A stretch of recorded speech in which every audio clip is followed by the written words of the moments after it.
Just Bud and Seth, right? Yeah, I appreciate I it. don't know. I figured as much. I just sent out the invitations, just making sure I didn't need to send anything else. No, I was surprised. No luck booking a Gators guest. Did you hear anything back, Felipe? Send another one first. Send another one. I mean, literally this morning. So when that guy gets into the office, the first thing he sees is your email.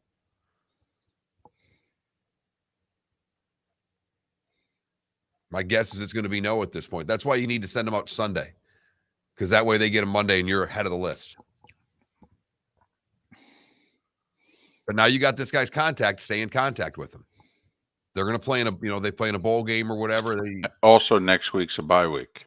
I mean, in theory, if they were ever going to give us somebody, they'd give it to us next week because then they play Georgia a week and a half later. Well, he reached out to LSU and got this. He reached out to LSU. He was doing the visiting coaching thing, and they actually got back to him.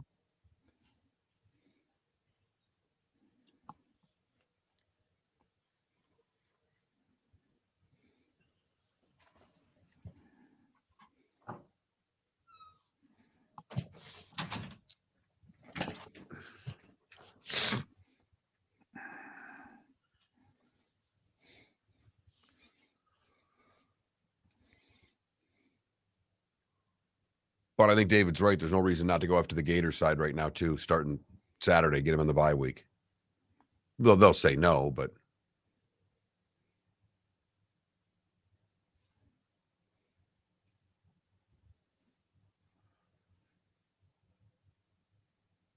I'll tell you what, the last hockey game intensity and the first hockey game intensity are really a long way apart, David. Oh, shit. What? I didn't realize Vegas scored with 24 seconds left in an even strength game to win. Yep. What a stupid play by LA.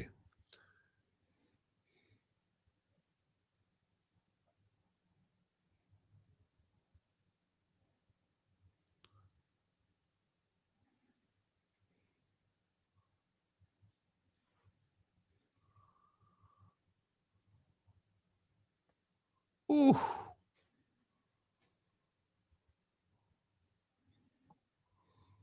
Off the post and in. What a goal.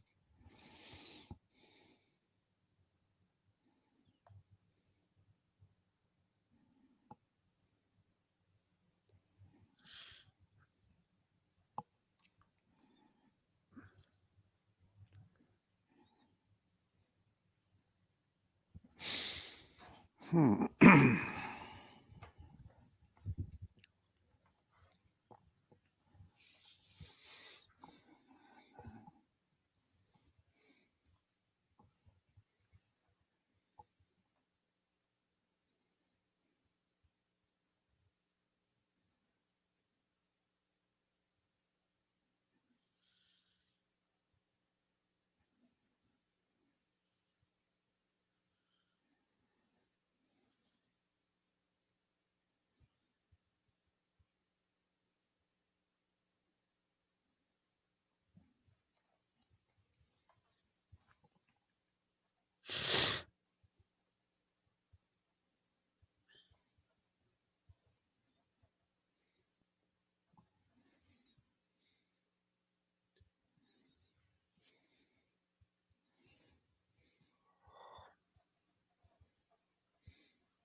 30 seconds.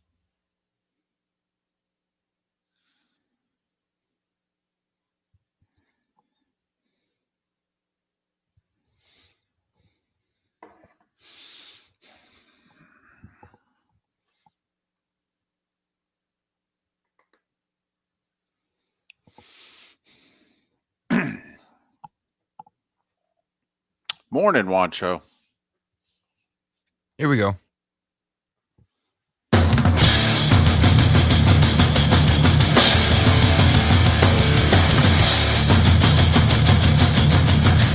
You are listening to Miller and Moulton, exclusively on the Florida Sports Network. And now here's Mark Miller and David Moulton. Top of the morning to you. Happy hump day. How the heck are you, Miller and Moulton, on this Wednesday? Thanks so much for being with us here on the Florida Sports Network, floridasportsnetwork.com.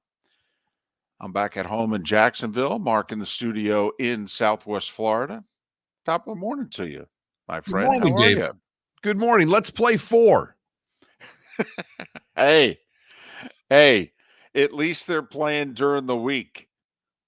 You know, when there's no football going on and a few people might actually see them play. And they got their best game or best result or best finish, whatever you want to call it, right in their midday slot, getting them ready for Yankees Guardians. So a pretty good baseball day. A little excitement, a little drama as Houston just crushes the Mariners with a walk-off home run. Any chance for an upset in that series is likely gone bye-bye. You and I have a theory: first blown save in a playoff series in baseball, usually that team is done. Tough to overcome a blown save in a, quote, short series. Well, exactly. As we talked about, all of the home teams were throwing their aces yesterday, and all of the road teams were throwing their number 3 starters because of the wild card round, and even their 4 starter in certain situations. So it was imperative that these starters get off to a good start.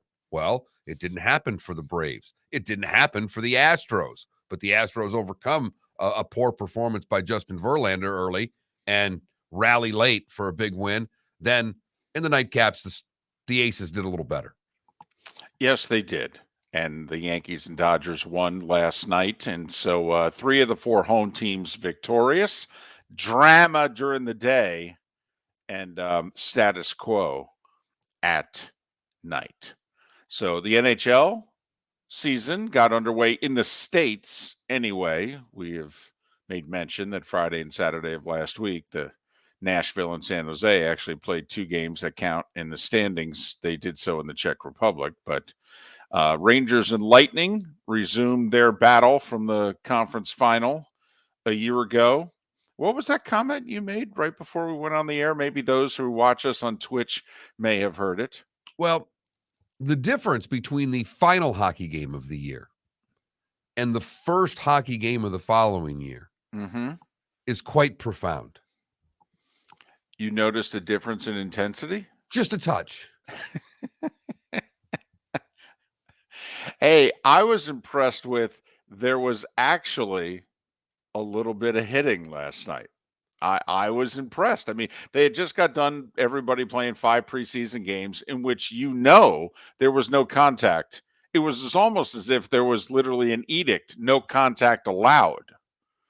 So, they've been almost figure skating here for the last week and a half in preseason games. And there was a little bit of hitting last night, which, okay.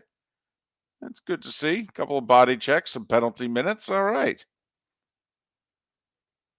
But yes, hockey underway last night. The Lightning losing to the Rangers 3-1, and Vegas with a win late over the Kings. But I think I could get used to seeing the Lightning play the Rangers over and over and over again. Well, and I have a feeling for the next 2 to 3 years, you're going to see them play some meaningful games. It's, the end of the window for the Lightning, however long it's going to be with this core. And it is the beginning of the window with the Rangers and their core. And they both figure to be about 2 of the 5 best teams in that conference, probably for at least the next 3 years. I mean, because they have the 2 best goalies in the world. I mean, so I don't see where either team's going anywhere. It's a great place to start. There's no doubt. But the Lightning, a 3-1 loser last night to the Rangers.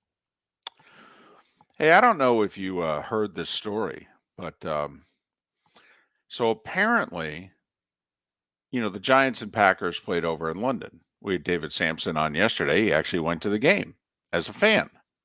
And we talked a little bit about it. So, do you know the Giants punter is still across the pond?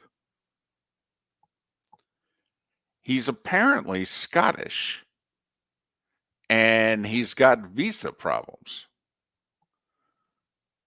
Now, they say things are going to be resolved, and the Giants aren't planning to work out any punters, and they do play this Sunday against the Ravens. But apparently, the guy known as the Scottish Hammer is got some paperwork he's got to resolve. Did he do porn before he started punting?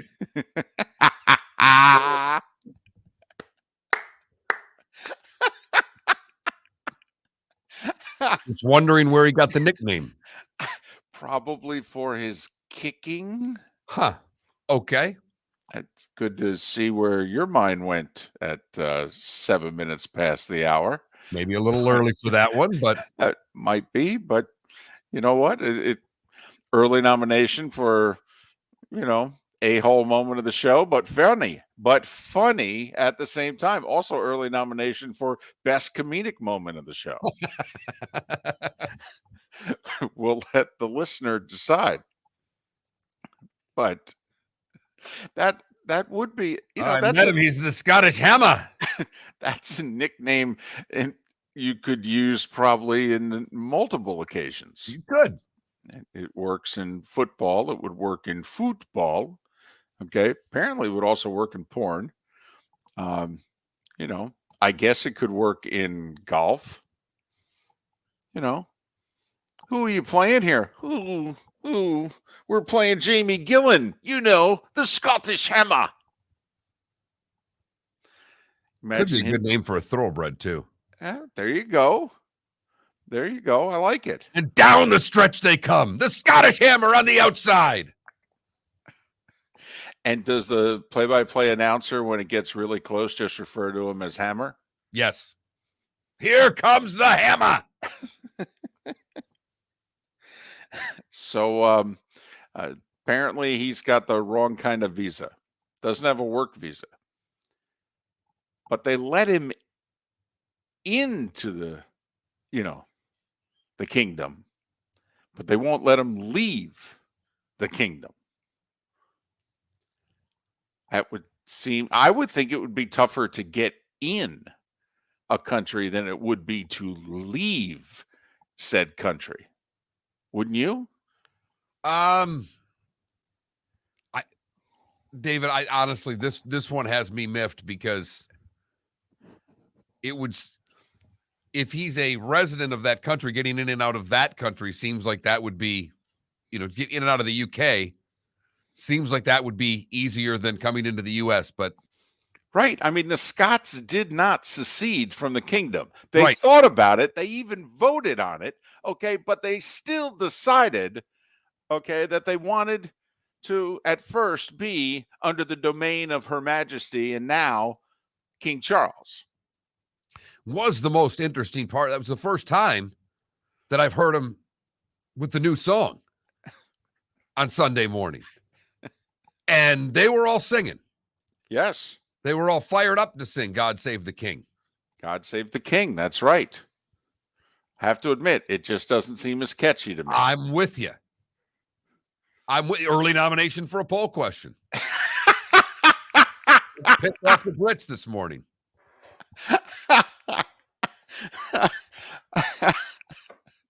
Which do you prefer? God Save the Queen or God Save the King? Right. Well, it was 60 years of God Save the Queen. I mean, we've had 2 weeks or whatever it's been. The other one. I mean, gotta get. Listen, Right, but we're gonna have to get used to this now. No, I understand. At least, yeah, for a while, No. right? For a while, because then it'll be William and right. No, yeah, in theory, we've got heirs and spares and the whole thing, right? right on. Yeah. Mm-hmm. It's God Save the King for the rest of our lifetime. Well, yeah, and in theory, And then for some. many, right? Yeah, probably Felipe's. Yes, that's right. And I don't know if it means anything to young Felipe, but it just is something to adjust to. That's all. I think it's a fair poll question in another month. Put it this way, around Thanksgiving, when the U.S. and England are playing in the World Cup, okay, even though it won't be in their backyard, there'll be a lot of them. They'll be singing it, goodness knows. Then we'll see how it sounds. But I just thought it's interesting. He's still overseas. I mean, it's Wednesday. The game was Sunday morning. Huh. This seems to be a bureaucratic snafu, as they say, Mark. Yeah, I guess it's just tougher to get in from Scotland than it is from other places. I don't know, but something that I saw in which I'm like, we may have to work out a punter. Why? What's going on? I don't know if you noticed he wasn't on the plane. What? Don't they have to leave somebody back with him? I mean, if that's another thing. If you're the Giants, you just can't leave him there alone, can you? Don't you have to leave like an employee with him? Who draws? Well, you can't just leave him alone back there, can you? Everybody else just gets on the plane. Hey, let us know how it turns out. I suppose they could. I mean, don't you have to turn to some intern at that point and just say, hey, I don't know what to tell you. I don't know what to tell you, but you got to stay. I don't have any clothes.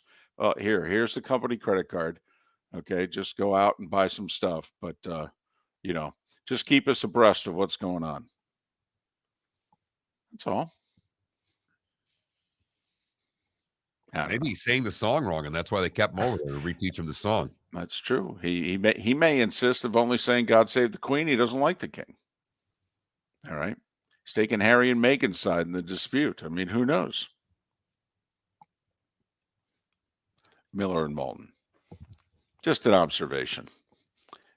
It's a hump day, I mean, this is around the time that you're putting last weekend to bed and you're making the full transition to the new week. But I just thought we can't do it. The guy's still stuck in London over there. It's a first place punter they got to get back. I love it. I saw a headline on ESPN.com. Is the NFC East the new best division in football? It's like, oh, please just honestly stop it. We know they have one good team, and we know they have one good defense. Right. Could you please? Are you referring to the NFC Beast? See, I don't think he should be allowed to say that because in his lifetime, it has not been that. In our lifetime, it once was. Miller and Moulton, we thank you for joining us on a hump day right here on the Florida Sports Network. David Moulton for Napa Auto Parts, and Napa Filters. Insist on Napa Filters for your vehicles, or if you're a do-it-yourselfer, only buy Napa Filters. Napa has a filter for almost anything on earth that moves, whether it's motorcycles, foreign and domestic cars, vans, SUVs, earth-moving equipment. You get the idea. Napa Auto Parts, Napa Filters. Insist on them for your vehicles, or if you're a do-it-yourselfer, only buy Napa Filters. Ladies and gentlemen, once again. Yeah. Hi. Excuse me. Hey, the line starts back here. Ma'am, if your party's not here, you're going to have to go around again. If you had the opportunity to avoid all this, wouldn't you? Salt Live is the official transportation provider of the Miller and Moulton Morning Show, making your trip to and from the airport seamless and stress-free. Salt Live is supported with the help of local partners like the Bayfront Inn. Gather your family and friends and enjoy a leisurely day on the water with a pontoon or deck boat. If you prefer to explore the waterways without a motor, the Bayfront has canoes, sandboards, and kayaks. At the end of your journey, enjoy lunch or dinner at the Bamboo Tropical Bar and Grill. The Bayfront Inn, something for everyone on 5th Avenue in downtown Naples. BayfrontInNaples.com. When you need a ride, book with Salt Live Transportation, 308-8686, or book on saltlivetransportation.com. Mark Miller for SWFL Golf Carts, or online, flgolfcarts.com. If you're looking for a golf cart, an e-bike, or an e-motorcycle, go visit Alex and the gang at SWFL Golf Carts. flgolfcarts.com online. Check out their whole inventory. If you're looking for a custom cart, they can take care of you. 2-seater, 4-seater, 6-seater, they've got you covered. E-bikes, nobody better for value and service. E-motorcycles, check them out. Again, flgolfcarts.com. flgolfcarts.com. You are listening to Miller and Moulton on the Florida Sports Network.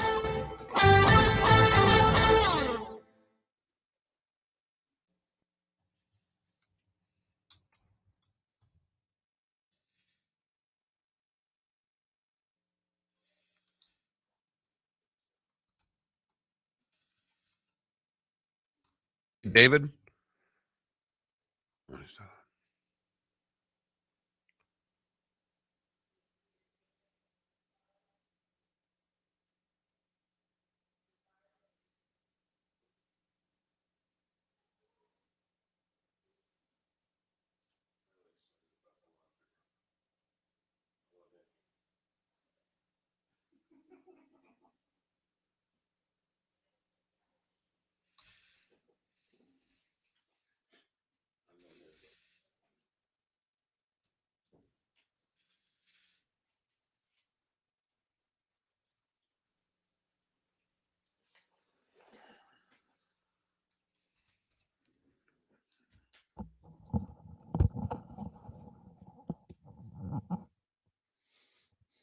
Hey, anybody have a clue what our signal is in Lake City? What station that is?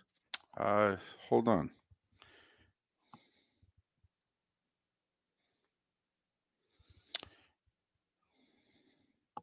It is 106.1 FM. Do you need the call letters? Nope. Someone's traveling and wanted to know our affiliated stations.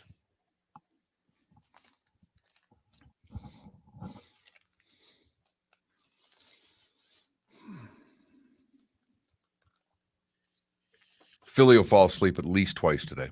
Uh-oh. Oh, he's done. Eyes are foggy when the show started because he stayed up till 12:30 watching baseball and Jeremy Lin documentaries.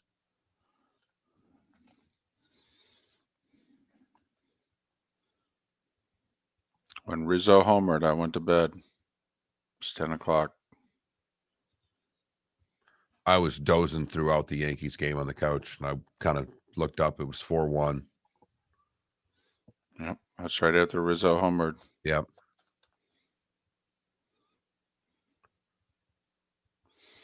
Philly, Johnny Mac wants to know, did you brush your teeth? He's not. Oh, I don't know where he is.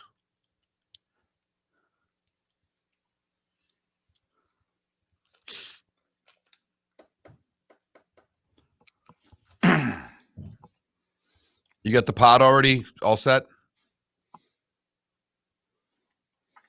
Yes, and I had the Twitch chat on my phone. I did brush my teeth. With a garbage bucket? No. Or did you just use some stale water? No, I used some real water now that we're back.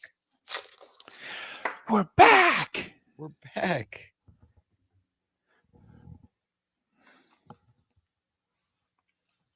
Man, listening to our soccer coach last night, he lives by the Estero River, having to pull people out of their homes and this thing, and basically saved about 8 people.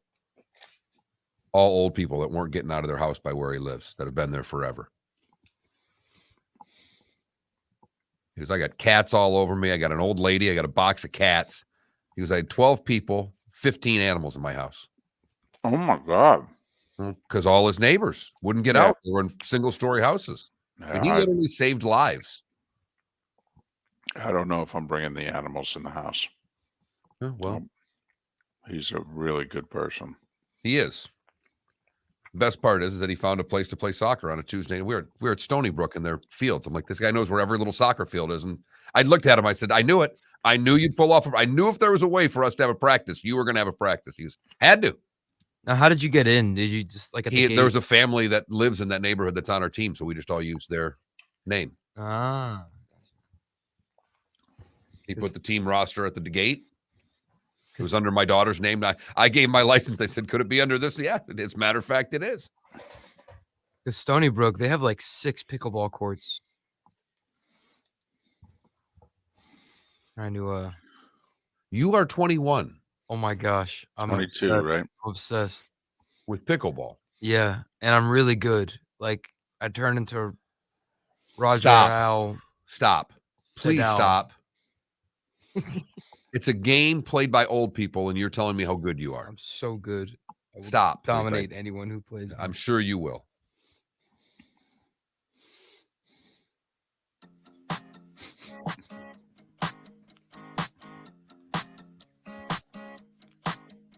You're listening to Miller and Moulton, exclusively on the Florida Sports Network. 21 minutes past the hour. Miller and Moulton, the Florida Sports Network, floridasportsnetwork.com. Thanks so much for being with us on this hump day. Hope your week is going pretty well. And if you were one of the many affected by Ian, hope things getting better every day. Hope, at least. Mark, you had a little normalcy last night.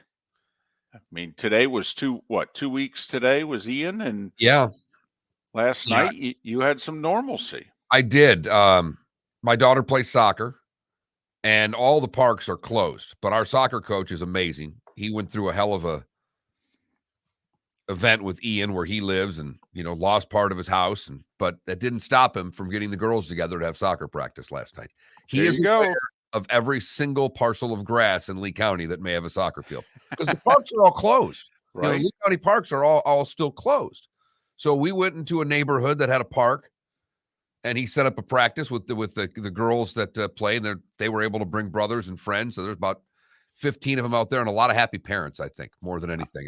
A lot of happy kids that were so fired up to do something that was a little bit normal and see friends and see other kids. But Derek, who's my daughter's coach, is just amazing. Absolutely amazing. So that's pretty cool. It was very cool. It's the little things, right? We all, during hard times, we all just want the little things. And I hesitate greatly to use the word normal and normalcy, but that I'm sure being there last night, you know what? You missed some prime baseball drama. I did. And you were probably okay with it. Yeah. Wow, that didn't sound as convincing. I mean, it was nice. For the daughter, I was happy for her. If I would have been smart, I'd have been watching the game on my phone. I feel like I neglected myself there. But there were a lot. See, this is where I think you and I are a little different. I really engage at these practices with the other parents. I try very hard to be social and be nice. And first time seeing any of these folks. So you go through how did you get through the storm questions? And everybody there, for the most part, other than the coach, did really well. So you go through that, and then some people worked on Fort Myers Beach, and so there's storytelling time, and you can't just lock into your phone. I mean, I guess you can't. I could. I mean, it's the playoffs, and I don't talk to all of you normally, so I'm glad that you're all here and that you all made it. And I'll overhear, I'm sure, your conversations. Oh, sounds like everybody did okay. That's great. Yeah, the Mariners are trying to close down a win here in Houston. This is big. I'm sorry, I have to pay attention to this. So I did miss the walk-off. I was shocked. I'd left the game. The thing looked like it was a done deal. It was 7-3 in the eighth. Bada bing, bada boom. Mariners bullpen. Are you kidding me? This sucker's over. See, this is the part of the sport. And this is the baseball hour, so I'm going to stand on the baseball mountain right now and just, yell out to the kingdom. And by kingdom, I mean 37 of you. But this is the beauty of baseball that seemingly most other sports do not have. The last time the Mariners had played before yesterday, they were down 8-1 in the sixth. They came back and won 10-9 to win a playoff series for the first time in over 20 years. So then the very next time they play, they're up 7-3 in the eighth. and give up 2 in the 8th and 3 in the 9th and lose on a walk-off bomb, 8-7. And that is the beauty of baseball right there. So what's happened to you the last 2 times you played?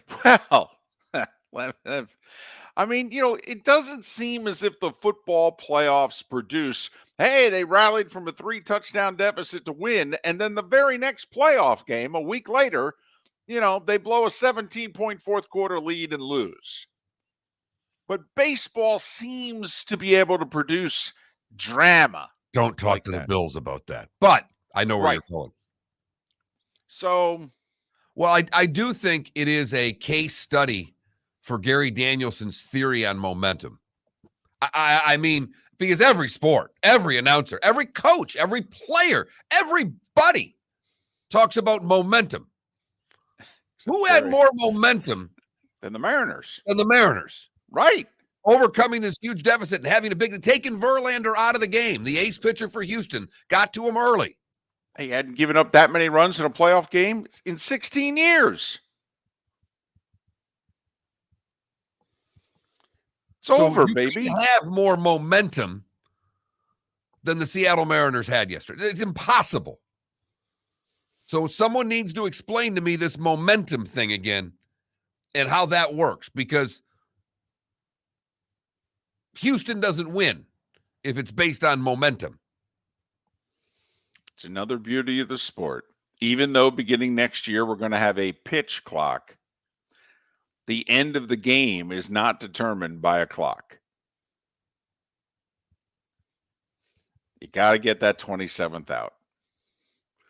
And a whole lot can happen between outs 22 and 27. A whole lot can happen. Besides, as George Carlin once said, we can have extra innings. As he said 47 years ago yesterday, yes. Miller and Moulton here on the Florida Sports Network, floridasportsnetwork.com. Can I just, have you, because we're going to have Bud Elliott in a little over an hour, have you taken a hard look at the college football weekend that we have before us? Can I just ask you this?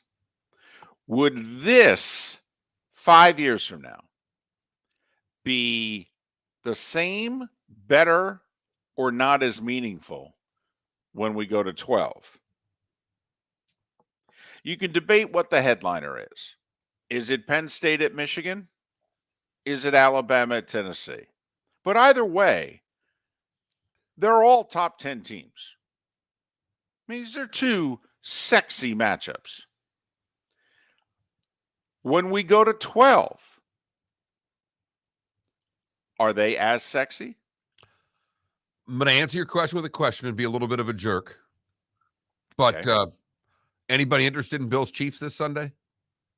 Because I am, and that's a top game, and it doesn't matter from a standpoint who wins and play. I mean, it could determine home field and things like that. But I think it's bigger when it's 12. Okay. I actually think it's bigger because for Tennessee, if they win this game, they still have to, in theory, if they're going to get into the playoff, they not only have to beat Alabama, but they're going to have to beat Georgia. Right. Believe it or not, if there's one game they need to win, it's at Georgia in November. But if they were to get into if they beat Alabama and still lose to Georgia, there's a pretty good chance they're a playoff team. Wait, at 12 or at 4? At 12. Oh, yeah, absolutely. At 12, this is a monster game for Tennessee. It's still a monster game, but I think with 12, it has more implications. I think it brings, and maybe not so much in the SEC and the Big Ten, but when you look at USC and Utah this week, how big that game is in a 12-team playoff. Right. It's a season for Utah. At this point, they'd have to win it. You got NC State at Syracuse, Mississippi State at Kentucky, Oklahoma State at TCU. Yep. It's a glorious weekend. 6 matchups of ranked teams. 6. 2 of them involving top 10 matchups. So I think it's bigger when it's 12. I don't know if you agree with me, David, but I think for the longest time we've spelled out that not every game matters in college football. This would make every game matter and will make every game matter. The starting five is next. Golfers, are you bored of the same old driving range warm-up routine that's not getting you the results that you want on the course? Power up your golf swing by adding resistance bands to your range sessions with the Orange Whip Golf's Power Strap Kit. Featuring band attachments to your feet and hips, Power Strap resistance training will boost club head speed, increase power, improve flexibility, all with just a few swings. Buy a Power Strap Kit today.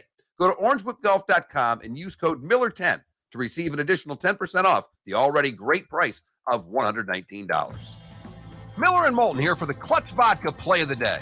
Mark, remember Nick Charles, Fred Hickman, the CNN Play of the Day? Yeah, CNN did a nightly sports show. That was a while ago. Yes, it was. Just work with me. Everyone liked the pod, the Play of the Day. So how about we have the Clutch Vodka Play of the Day? Sounds good. Fun. Smooth. Like Clutch Vodka. Listen weekday mornings for the Clutch Vodka Play of the Day. That's Clutch with a K. Mark Miller for SWFL Golf Carts or online, flgolfcarts.com. If you're looking for a golf cart, an e-bike, or an e-motorcycle, go visit Alex and the gang at SWFL Golf Carts. flgolfcarts.com online. Check out their whole inventory. If you're looking for a custom cart, they can take care of you. 2-seater, 4-seater, 6-seater, they've got you covered. E-bikes, nobody better for value and service. E-motorcycles, check them out. Again, flgolfcarts.com. flgolfcarts.com. David Moulton for Napa, Napa Auto Parts, and Napa Filters. Insist on Napa filters for your vehicles, or if you're a do-it-yourselfer, only buy Napa filters. Napa has a filter for almost anything on earth that moves, whether it's motorcycles, foreign and domestic cars, vans, SUVs, earth-moving equipment. You get the idea. Napa Auto Parts, Napa filters. Insist on them for your vehicles, or if you're do-it-yourselfer, only buy Napa filters. You are listening to Miller and Moulton on the Florida Sports Network.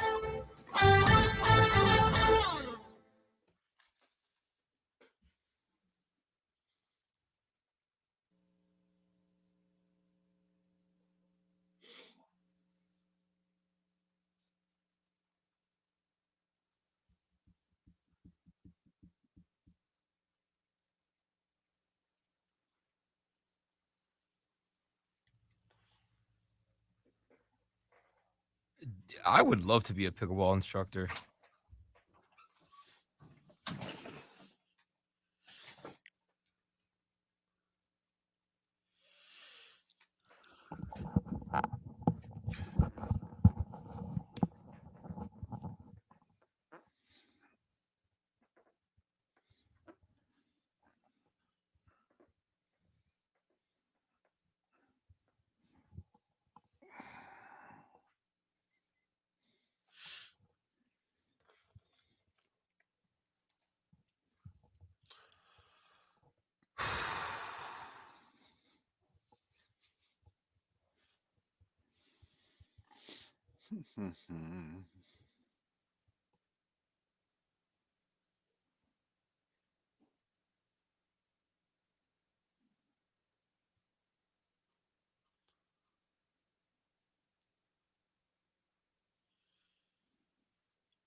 Brian, you need new personnel.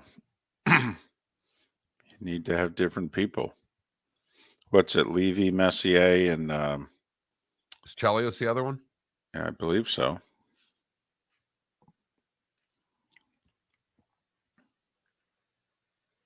I was watching baseball, Brian, so I can't help. I didn't watch any of the intermission. No, I had the game on the other TV, but I certainly wasn't listening. Well, it probably wasn't Levy last night because he was probably in. I don't know if he was. I didn't listen to a second of it, but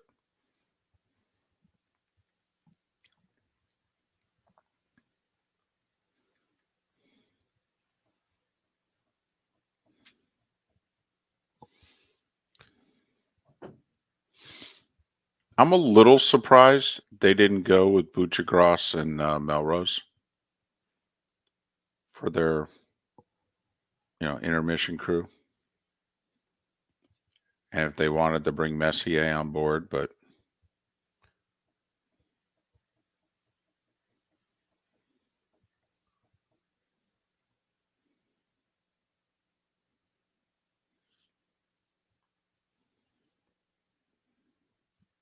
I'm waiting for the first hockey broadcast to try to bring in, and I don't want to say analytics, but to try to bring in some new modern information as opposed to, because it's the same type of commentary that it's always been. And that's what I'm waiting for, because hockey's now using analytics in a much bigger way. They don't give us any of those numbers. 1 minute. Jake, I think Felipe, if he wants, he can have the pickleball podcast right at 10. The pickleball podcast. In fact, he can do 20 minutes on Twitch. I'll just leave this open. He can shut everything down. I feel like Roger Federer when I play. Felipe, reserve all pickleball comments for after 10 a.m. Right. Save that for the show.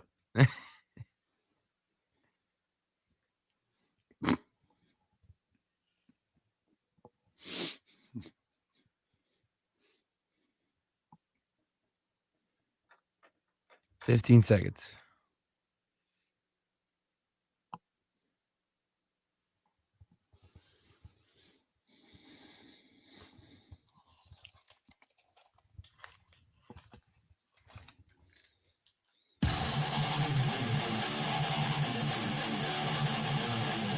You're listening to Miller and Moulton, exclusively on the Florida Sports Network. 22 minutes before the hour, top of the morning to you. Miller and Moulton, Florida Sports Network, floridasportsnetwork.com. Bud Elliott will join us 1 hour from now. Seth Everett 2 hours from now here on Miller and Moulton.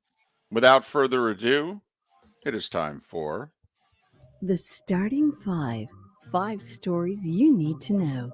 It's the Starting Five on Miller and Moulton. Here's number 1. And for one of those rare times, we begin with something other than football. Major League Baseball's division series got underway yesterday. All 4 of them. The home teams were supposed to have big advantages because they had first-round byes, so they have their pitching lined up. Number 1 and 2 starters going in the first 2 games of every series.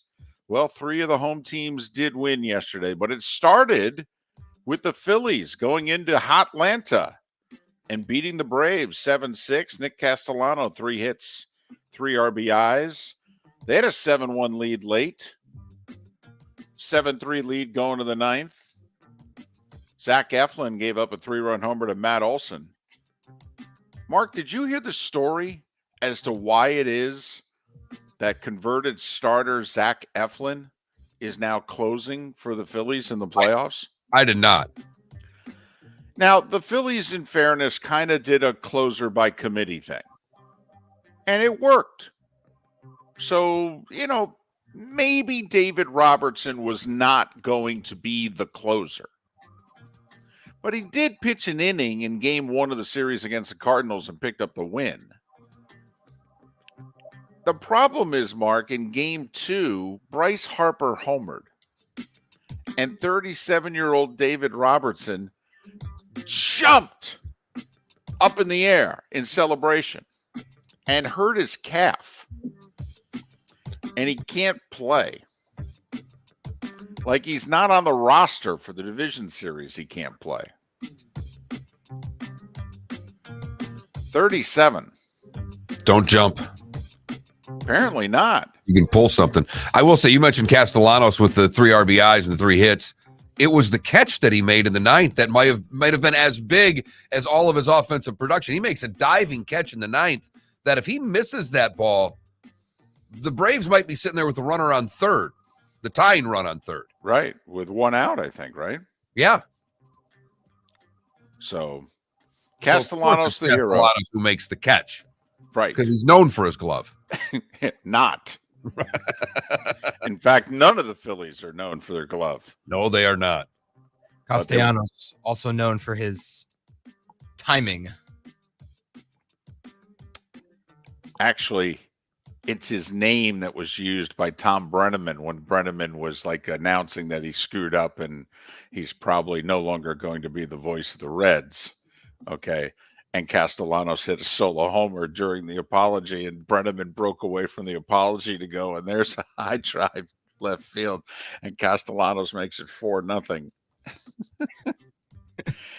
But anyway, the Phillies won 7-6. They're without David Robertson for the entire division series. Game 2 coming up, later today. And now the Phillies get to put their ace, Zach Wheeler, on the hill. See, this is the thing that I'm wondering about with this whole best of 3. And because, for game 1 of the division series, there's no doubt the teams with the byes have the clear pitching edge. You can argue for the next 2 games, it's pitching edge for the lesser team.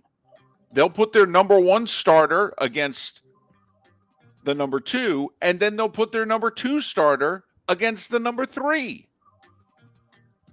So that's why I'm curious whether or not this is going to work long term. Phil's up 1-0. Seattle looked to be up 1-0. They had a 7-3 lead in the 8th. Alex Bregman hit a 2-run homer. Oh, okay, it's 7-5. To the 9th we go, and 2 on, 2 out, and the manager decides to take his closer out because Alvarez, big left-hand hitting slugger, he needs to bring in a lefty to face him. So he brings in Robbie Ray, who's pitched horribly this year and who gave up a whole bunch of runs in game 2 of the Toronto series. But he brings in Robbie Ray, and Alvarez hits one 436 feet. Walk-off 3-run homer. Houston wins 8-7. Garrett Cole got out of a jam. He was down 1-0, had the bases loaded with 1 out in the top of the 3rd. And he got out of it. No more damage. Yankees hit a couple homers, including a 2-run shot from Anthony Rizzo in the 6th. Cole pitches into the 7th. Yankees beat the Guardians 4-1.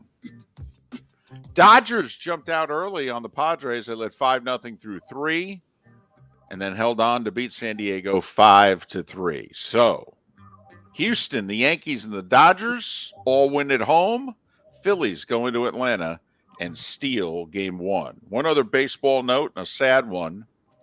Former Angels employee Eric Kay was sentenced to 22 years in federal prison yesterday. He's the guy who provided former Angels pitcher Tyler Skaggs with the drugs that Skaggs then OD'd on. So Kay got 22 years.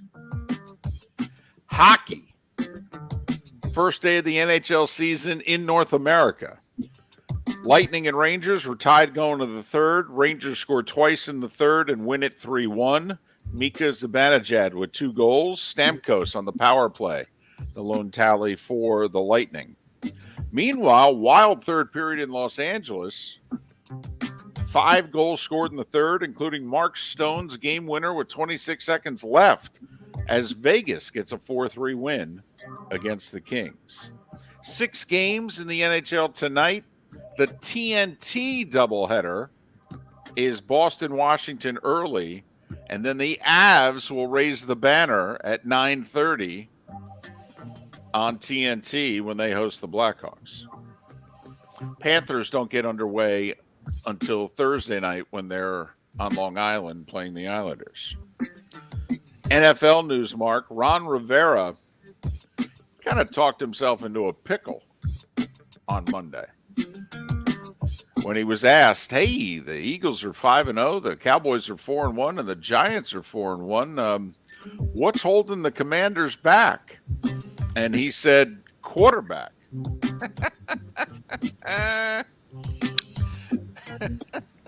That's a great answer for a sports talk show host. It really is. It's a great answer for a coach. What are you kidding me? It's one of the best answers ever given by a coach. It is if you're prepared to then move on from that quarterback. Problem is he's still got 12 more games with him, at least. So Rivera apparently apologized to Wentz yesterday. Hey, man, I didn't mean anything by it. I mean, just quit throwing picks in the end zone. Right. And then it won't be so easy for me to say quarterback when they ask me a question like that again. Right. I mean, we're about ready to throw you out with Felipe's bathwater, just like the Colts and the Eagles did. But, that's okay. That's all right. Giants punter Jamie Gillan remains in London. He has a passport issue. The Scottish Hammer, as he's known, is expected to have it worked out, however, and play Sunday against the Ravens. Not like he needs to practice. Well, no. I mean, it'd be nice if he could fly on Friday and have a day, to catch up on sleep and stretch properly so he doesn't hurt himself. But I'm going to say this: no fake punts this week. I don't know. You never know what he's working on over there, though. He may come back and go, Coach, I have this great idea.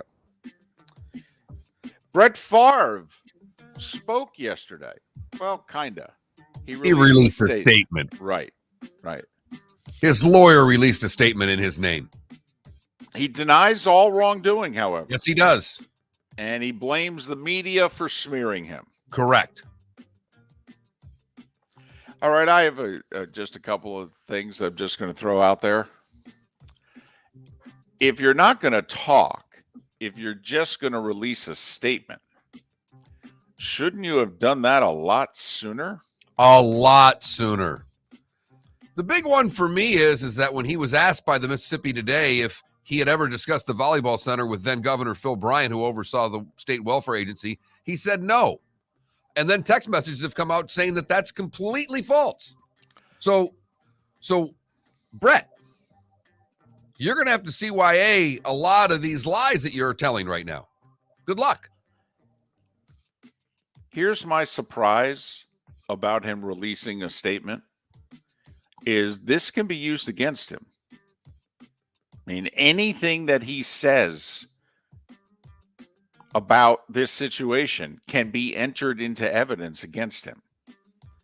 So I am surprised, since he had stayed silent for this long, that he would go on the record with anything. Because like you just pointed out, I mean, heck, 99.9% of us listening right now are not lawyers, but we've watched enough Law and Order that you can take that statement and enter it into evidence and just start reading parts of it off and go, so is this true? Or, so you lied here too. So what are we supposed to believe? And then blaming the media. And no criminal charges have been filed against Brett Favre. Yet.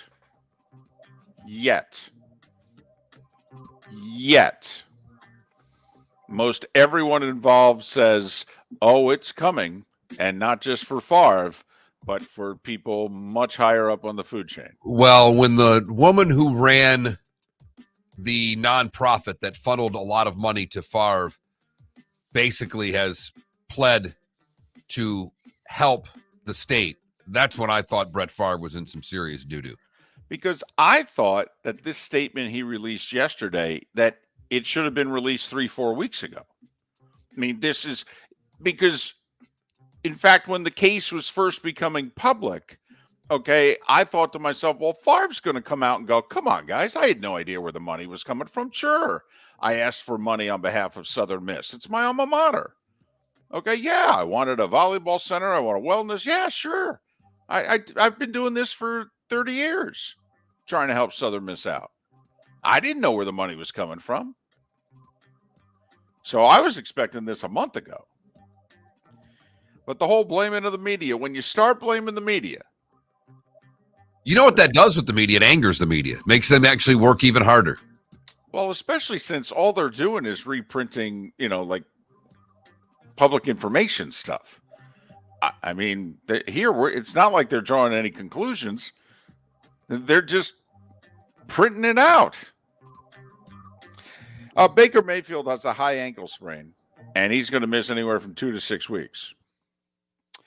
The Raiders, by the way, have come out in full support of Davante Adams. There was another piece of video of the incident. It does look as if the cameraman, Davante had his head down, and the cameraman at the last second steps right in front of Davante. And Davante sees him late and pushes him. And we all saw the push originally. The ESPN photographer has filed the police report. And the Raiders stand behind Davante. And the Rams put left guard David Edwards on the injured list with a concussion. He suffered his second in as many weeks. And so now he'll miss a minimum of 4 games. Draymond Green apparently is going to return to the Warriors tomorrow. Right. Thursday. We'll get into that a little bit more after the top of the hour. And LaMelo Ball expected to miss 1 to 2 weeks. He has a sprained left ankle. The Ball brothers are having trouble staying healthy. And finally, the U.S. women's national team lost their second straight friendly, Mark. They lost 2-0 to an undermanned Spain team. Apparently, there's a huge controversy going on with Spanish women's soccer. The women want to be professionalized to make money. Apparently the top 15 players in Spain did not play in this friendly. And then they go out and they beat the U.S. 2-0. Although it is a much younger U.S. squad and they're playing people who haven't played before, but still. Right, but we invented the sport on the women's side. We don't lose. Right. I mean, that we are so far ahead of the rest of the world in women's sports that you don't lose 2-0 in a friendly to Spain. Right. After losing 2-1 in a friendly, which was a huge event to England late last week. And so that, gentleman, was... That was the Starting 5 every weekday morning at this time on Miller and Moulton.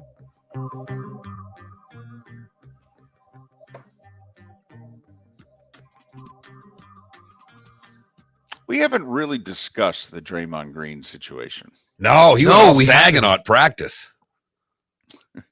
And so I have a feeling maybe after the top of the hour, why don't we discuss the Draymond Green situation? Sure. That would be great. We'll come up with a poll question as well. We were very good about it yesterday, having one early in the show. Yeah. We know what the play of the day is going to be. Right. That one we had worked out at like 8 o'clock last night. But yes, poll question, not so much. We'll talk Draymond Green going all sagging on the other side. Miller and Moulton. Thanks for listening right here on the Florida Sports Network. That was the Starting. David Moulton for Napa, Napa Auto Parts, and Napa Filters. Insist on Napa filters for your vehicles, or if you're a do-it-yourselfer, only buy Napa filters. Napa has a filter for almost anything on earth that moves, whether it's motorcycles, foreign and domestic cars, vans, SUVs, earth-moving equipment. You get the idea. Napa Auto Parts, Napa filters. Insist on them for your vehicles, or if you're a do-it-yourselfer, only buy Napa filters. Mark Miller for SWFL Golf Carts, or online, flgolfcarts.com. If you're looking for a golf cart, an e-bike, or an e-motorcycle, go visit Alex and the gang at SWFL Golf Carts. flgolfcarts.com online. Check out their whole inventory. If you're looking for a custom cart, they can take care of you. 2-seater, 4-seater, 6-seater, they've got you covered. E-bikes, nobody better for value and service. E-motorcycles, check them out. Again, flgolfcarts.com. flgolfcarts.com. Golfers, are you bored of the same old driving range warm-up routine that's not getting you the results that you want on the course? Power up your golf swing by adding resistance bands to your range sessions with the Orange Whip Golf's Power Strap Kit. Featuring band attachments to your feet and hips, Power Strap resistance training will boost club head speed, increase power, improve flexibility, all with just a few swings. Buy a Power Strap Kit today. Go to orangewhipgolf.com and use code Miller10 to receive an additional 10% off the already great price of $119. Miller and Moulton here for the Clutch Vodka Play of the Day. Mark, remember Nick Charles, Fred Hickman, the CNN Play of the Day? Yeah, CNN did a nightly sports show. That was a while ago. Yes, it was. Just work with me. Everyone liked the pod, the Play of the Day. So how about we have the Clutch Vodka Play of the Day? Sounds good. Fun. Smooth. Like Clutch Vodka.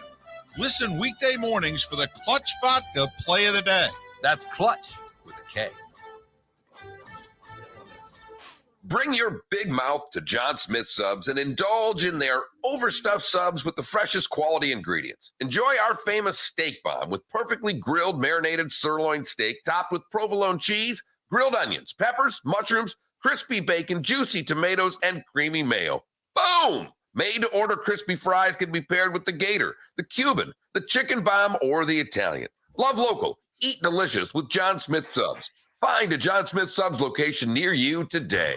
Don't miss the Miami Dolphins watch party every Sunday at the Seaside Bar and Grill in Bonita Springs, presented by Clutch Vodka. The Seaside will be serving Clutch Vodka drinks, including the awesome Bloody Mary bar at the Seaside. If you can't be at Hard Rock Stadium, come have fun at the best place in town to watch the Dolphins and enjoy the best, clean, crisp, smoothest vodka. That's Clutch with a K. Miami Dolphins parties every week at the Seaside Bar and Grill on Old 41 in Bonita Springs, powered by Clutch Vodka. You are listening to Miller and Moulton on the Florida Sports Network.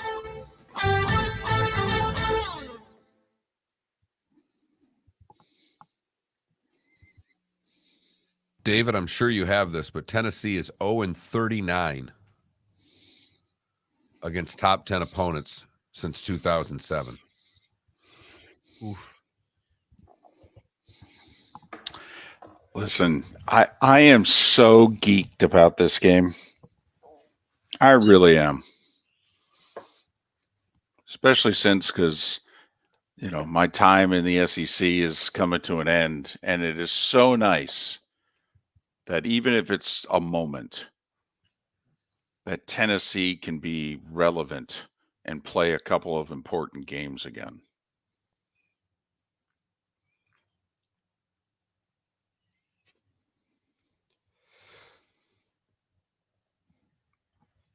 Saturday is going to be amazing, especially if it could just be a decent game.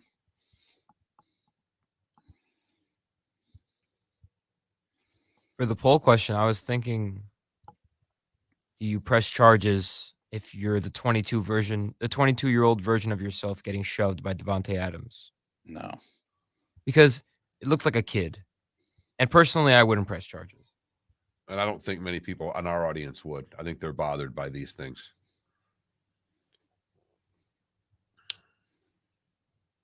It is supposed to be a 77-degree, completely sunny day in Knoxville.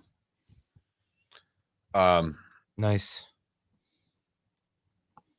Should Draymond Green? If you're the Warriors, do you keep Draymond Green? Yeah. I think that's the poll question. Sounds good.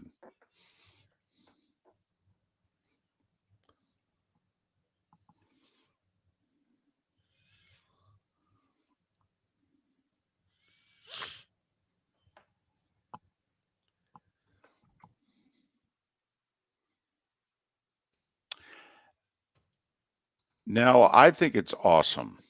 I really do. You know, Knoxville's not the greatest city in the world, but the stadium is right along the Tennessee River, 102,000.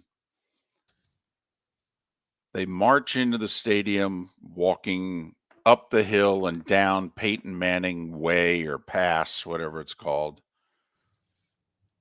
at the corner of Fulmer and Manning.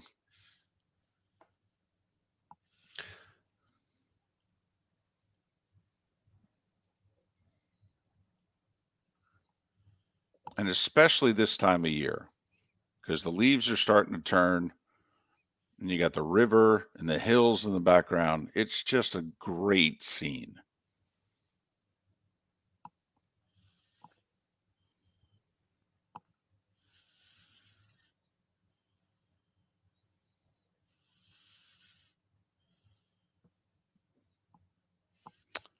Oh, Jake, he'll be able to photograph sports again. He works for ESPN. ESPN's not going to drop him. If anything, ESPN's supporting him. And one of their employees gets roughed up. I mean, I felt bad for Devontae in that situation.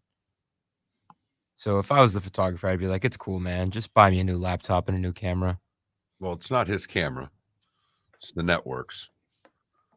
And you can't I know he got in front of him, but you can't do that.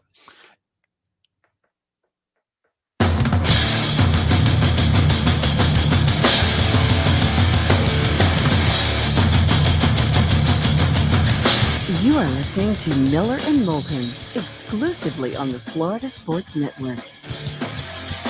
And now here's Mark Miller and David Moulton. And it is the beginning of hour 2 of Miller and Moulton on this hump day. Thanks so much for being with us. Bud Elliott to join us in a little more than 35 minutes time here on the Florida Sports Network, floridasportsnetwork.com. There's something that's been out there for a week or so, which we have hardly even touched upon. We haven't. And that's Draymond and him sucker punching his teammate. And so Draymond, whether you want to give him credit or not, Draymond came out and publicly excoriated himself and said, in looking at the incident, it's actually worse than I thought. And he said, I need to take some time away, regroup, etc. And so I think he announced that on Saturday. Turns out Draymond's coming back to be a part of the team tomorrow. Now, there's a lot to this in the next 12 minutes, Mark. But first off, do you think he can return to the team? No. And I like Draymond Green a lot. I do. But they're trying to make Poole, this is their new guy. This is going to be, I'm not saying he's replacing Steph because you don't replace Steph, but this is one of their new scorers. It's a big part of their offense. It's a big part of the next run, if you will, of the Warriors. Draymond's on the end of at the end of his run, and he's now a distraction. I don't, unless Poole says I want him as a teammate, I don't know. And I mean, that's not something publicly, but I don't know how you can keep the two of them together. See, I do. Okay. And, Draymond's totally in the wrong here. I'm not going to defend Draymond to any degree. He's completely in the wrong here. I don't care how much Jordan Poole was trash talking and running his mouth at practice. You don't punch a teammate, number one, and you don't sucker punch him. And is it a sucker punch if you push someone and you hit him in the face? Yes, because you physically, and I'm just asking, because if you push me in the chest, David, there's a good chance I'm going to hit you back. That's my reaction. And I don't think you would have for this reason. You got in my face, and you did. I was standing there. You got in my face. I did not push you like to initiate a confrontation. I pushed you to say, dude, get out of my face. Okay. That to me was what Jordan Poole did. He's kind of like, dude, get out of my face. Okay. And then Draymond, looking right at him, sucker punched him. Okay. At least that's how I saw it. So, and I wouldn't expect you to punch me in the face. If you got in my face and you're trash talking me and I push you away like, Mark, get out of my face. I don't expect you to come back and, pound me in the face. So I would have been like, dude, what the hell did you do that for? But, I mean, no offense, we'd have to do a show together. I mean, we would. And I don't know about you. I was in a work environment, okay? Now, it wasn't the business, but it was a different occupation in which literally a guy was bullying me, okay? And I basically said, well, then let's have it out. And we fought. And the other workers basically were like, let him go, okay? And we pounded each other, okay? We finished the shift, and I worked with him again for 3 more months. And David, and I'm not trying to be smart here because we're old. In the 70s, 80s, 90s, and 2000s, maybe I don't know if today's athlete can deal with that. I don't. This is a different world that we live in. First off, I'm surprised Poole didn't file charges in today's world. Well, I would have been surprised. But there's a lot of layers to this. First off, obviously the Warriors are letting Draymond come back. They're not saying you've played your last, play for the Warriors and we'll either cut you or trade you. Stay home until we tell you, where you're going. So the Warriors clearly think they can bring him back on the team. Yep. And also clearly he's still wanted back on the team because if he wasn't wanted back, they wouldn't be bringing him back. So I think he can come back. One of the most interesting parts about all this is that they just won a championship together. Correct. These are the defending champions, not a struggling team. The champs. Right. But Having it's an two- issue it's- like this. It's two guys that both are looking for contracts.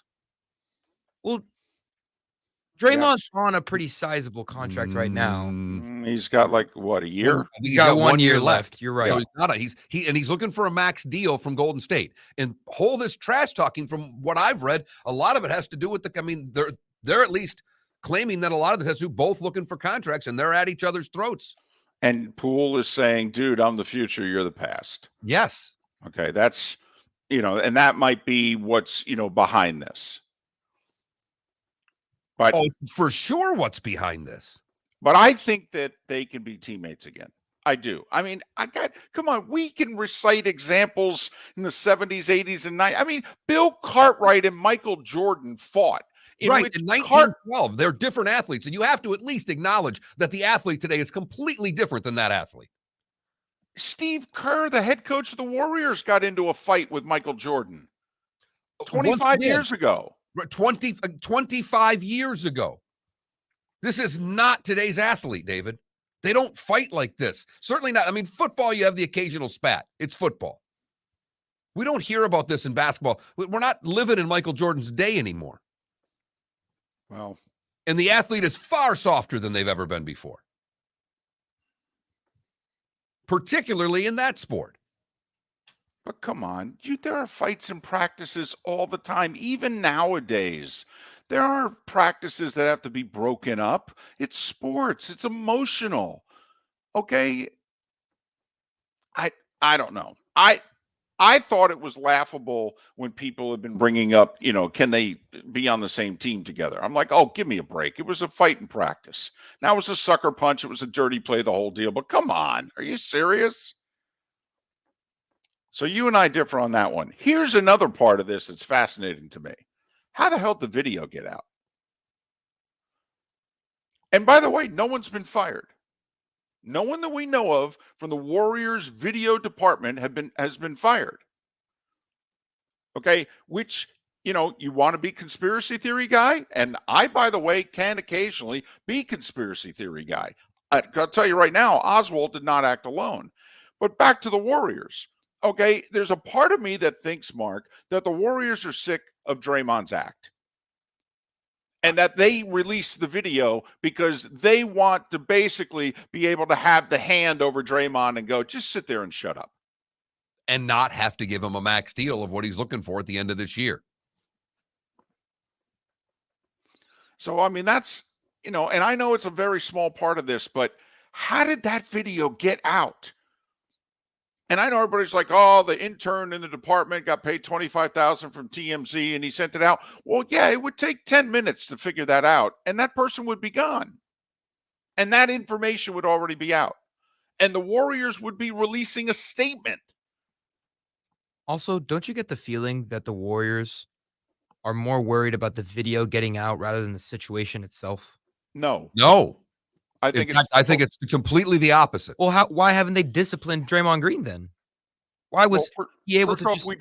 We don't know if they've disciplined Draymond. I mean, Draymond said he's stepping away. It's kind of like when Phil said he was stepping away from golf, and then we find out months later he was actually suspended by the tour.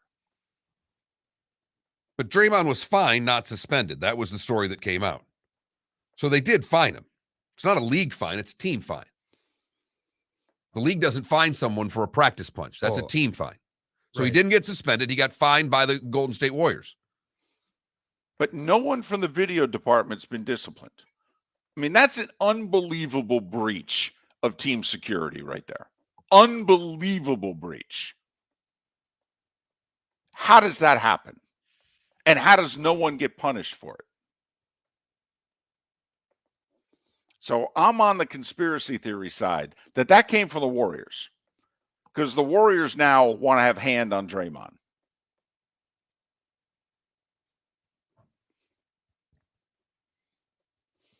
Also, Draymond was building a bit of a media empire here.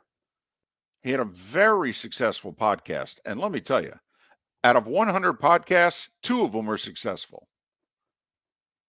And Draymond had a very successful podcast. And he's already signed a deal with TNT. I mean, he was going to be the guy to replace Barkley. He was going to continue to do TNT work during the season while he's an active player. And then Barkley's going to step away right around the same time that Draymond's going to retire. I mean, Mark, I'm wondering how much of his media empire has been damaged by this. Boy, that's a great question, David. And ironically, while I don't know if those two can play together because of today's athlete, maybe I'm completely wrong. I just think today's athlete's completely different than athletes of prior generations. And I don't know if they can get past this. But as far as does it hurt his brand? I don't know the answer to that. Like, I'm wondering now when he's sitting on the TNT set, and, Draymond's a bit of a tough guy, okay, and dissing the athletes from past generations and what have you. And I could just see Shaq looking at him going, yeah, I never sucker punched anybody. And that's it. That ends the discussion. Draymond's got nothing. I'm just wondering how much of Draymond's tough guy persona is now, gone because everybody's going to look at him and go, dude, you're a punk.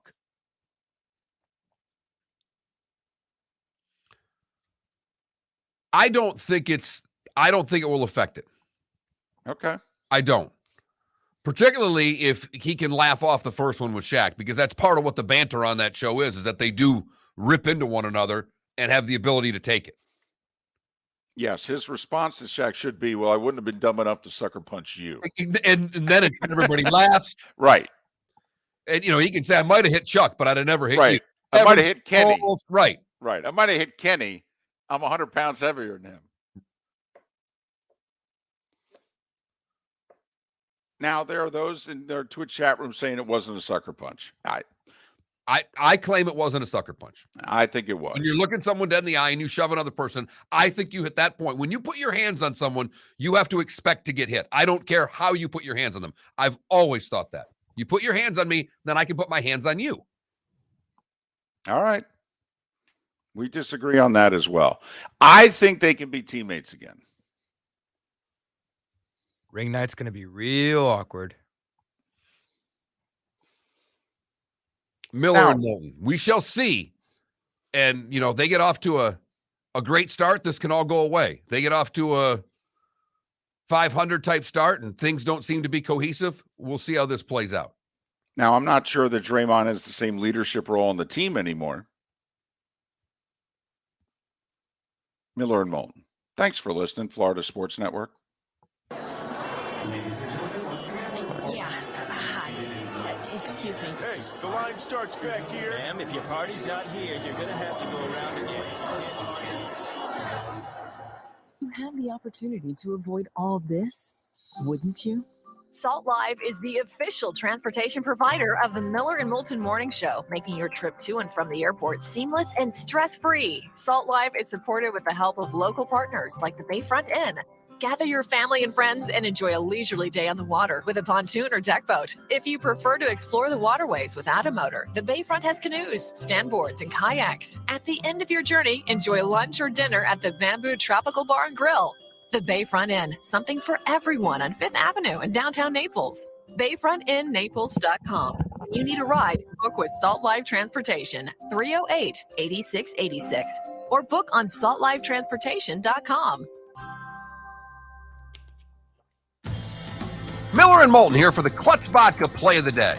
Mark, remember Nick Charles, Fred Hickman, the CNN Play of the Day? Yeah, CNN did a nightly sports show. That was a while ago. Yes, it was. Just work with me. Everyone liked the pod, the Play of the Day. So how about we have the Clutch Vodka Play of the Day? Sounds good. Fun. Smooth. Like Clutch Vodka. Listen weekday mornings for the Clutch Vodka Play of the Day. That's Clutch with a K. Mark Miller for SWFL Golf Carts or online, flgolfcarts.com. If you're looking for a golf cart, an e-bike, or an e-motorcycle, go visit Alex and the gang at SWFL Golf Carts. flgolfcarts.com online.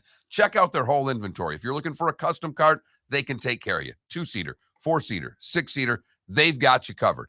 E-bikes, nobody better for value and service. E-motorcycles, check them out. Again, flgolfcarts.com. flgolfcarts.com.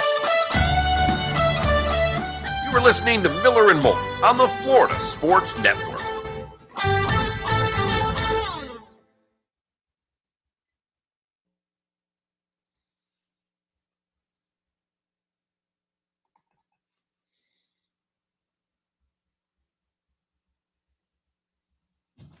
Maybe that's redo the poll question. Should have done that a week ago. Do you consider that a sucker punch?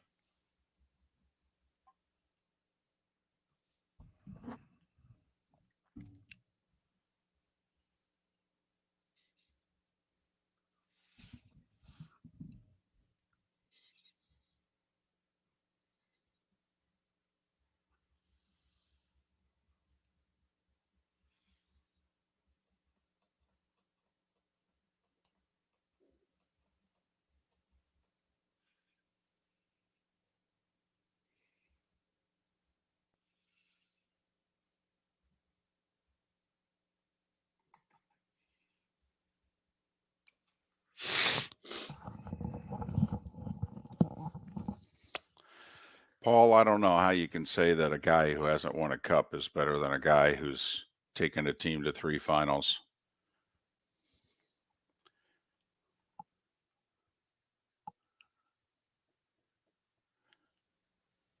I'm fine saying he's the second best goalie in the world, but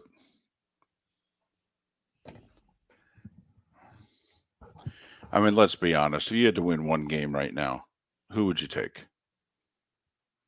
You'd take Vasilevsky.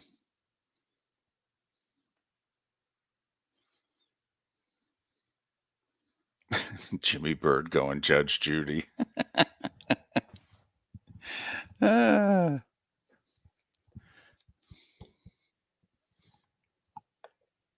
Felipe? He's not there. Oh, well, why should it be?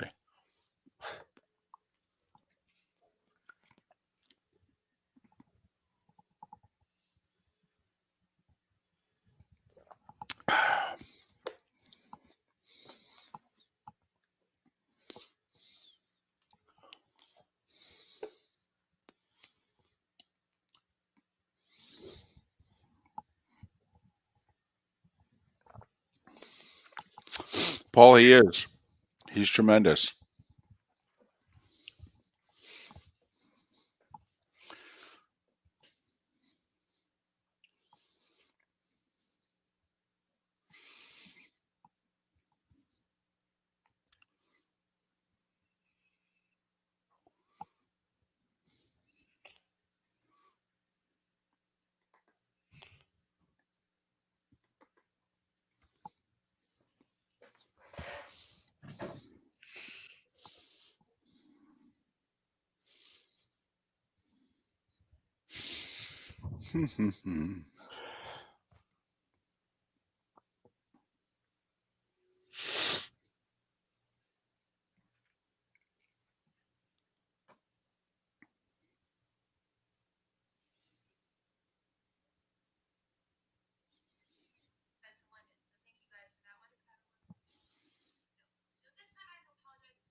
Watching Annie Agar's thing. I thought the meeting started at noon. What did analytics tell you that?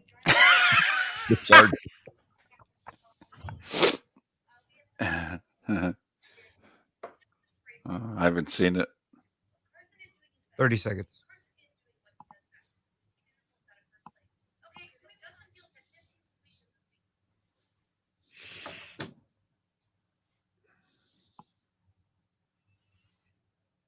Good luck, Paul.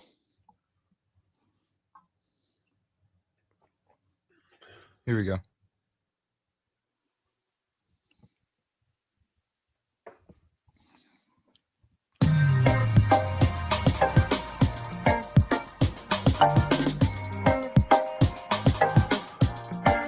Welcome back to Miller and Moulton, only on the Florida Sports Network.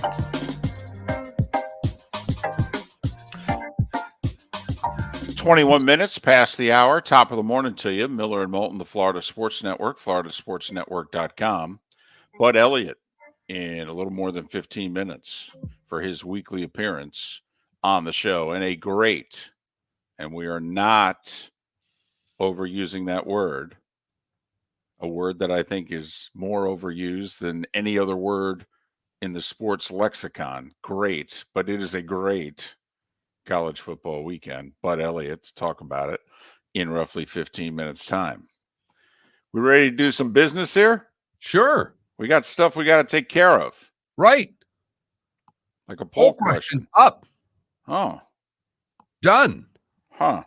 You gave it to me 22 minutes ago, and I said, sure. Typed it up at the top of the hour. If you're the Golden State Warriors, do you keep Draymond Green?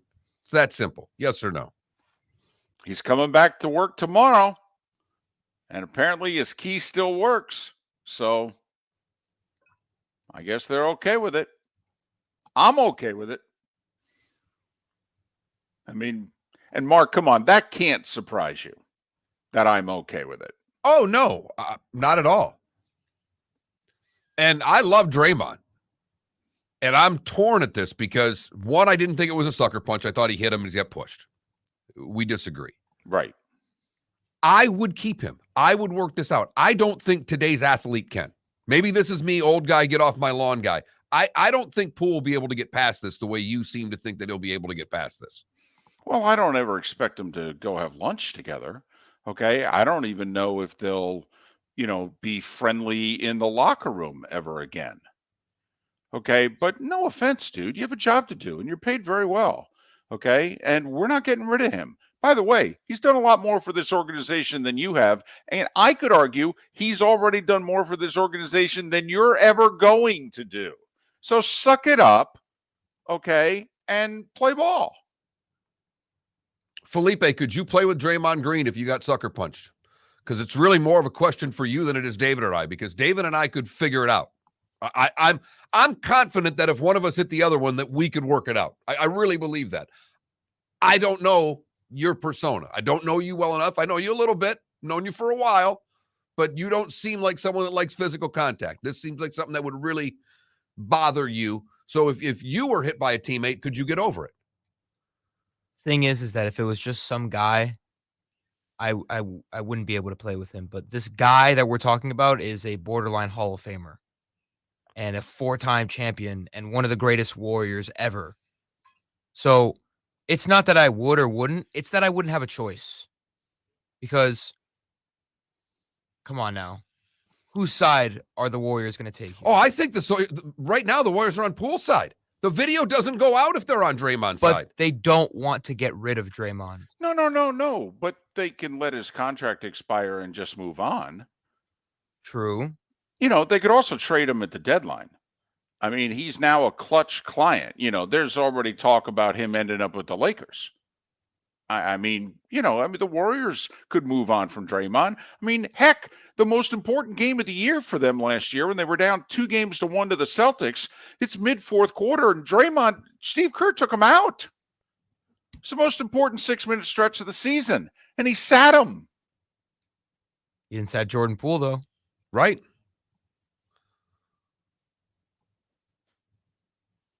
So I think they can work it out. Like Felipe said, okay, I don't think they're going to have a choice. They really don't. If they want any shot at contending again this year, they need to hash things out. Well, I don't know about that. I mean, can we, not to get into too much of an NBA conversation here, but are you sure the Warriors can't seriously contend for a title without Draymond Green? Because I think they can. I think he's a role player now. He's a really good role player, but I think he's a role player now. He's also their playmaker, though. Oh, please. I don't buy that anymore. I'm with David. I think at this point in his career, he's more of a role player, and I could see them moving him at the deadline of things, or before the deadline if things don't start out well. He's the Swiss Army knife of all Swiss Army knives. There's no doubt about it. But I mean, they've already shown as an organization they're really good at, to borrow a hockey phrase, changing on the fly. I mean, they've done a hell of a job here transforming themselves from what they were 3 years ago to what they are now. As a texter says, that punch was better than his play on the court. So that's our poll question. What basically do you keep Draymond? You keep Draymond. Yes or no? Very simple. Go to that Mark Miller, the David Moulton, or FloridaSportsNetwork.com to answer today's poll question. And you mentioned who Draymond's working with as far as his agency. We're also working with Clutch with the K. That's Clutch Vodka. Time now for our Clutch Vodka play of the day. We go to yesterday in a little baseball. The 0-1. And Alvarez belts it deep to right field. Gets it by. Unbelievable. The Astros a walk-off win. Yordan Alvarez, a walk-off 3-run homer. And the Astros stun the Mariners in Game 1 of the division series. Incredible. The house of horrors for the Seattle Mariners continues as they mob Alvarez by home plate. I had goosebumps at the end of that. Do you know why? The color guy sat out the whole damn call until the end and then added something that was poignant to the broadcast. Beautiful. Oh, my God. He didn't step all over his play-by-play guy when the big play happened. He let the play-by-play guy call. You wait for it, David. The play. If you want, we could do it again, and I could just start going, if you want. No? Chills right there. I haven't felt this good about a broadcast in a long time. That's fantastic. Astros Radio Network.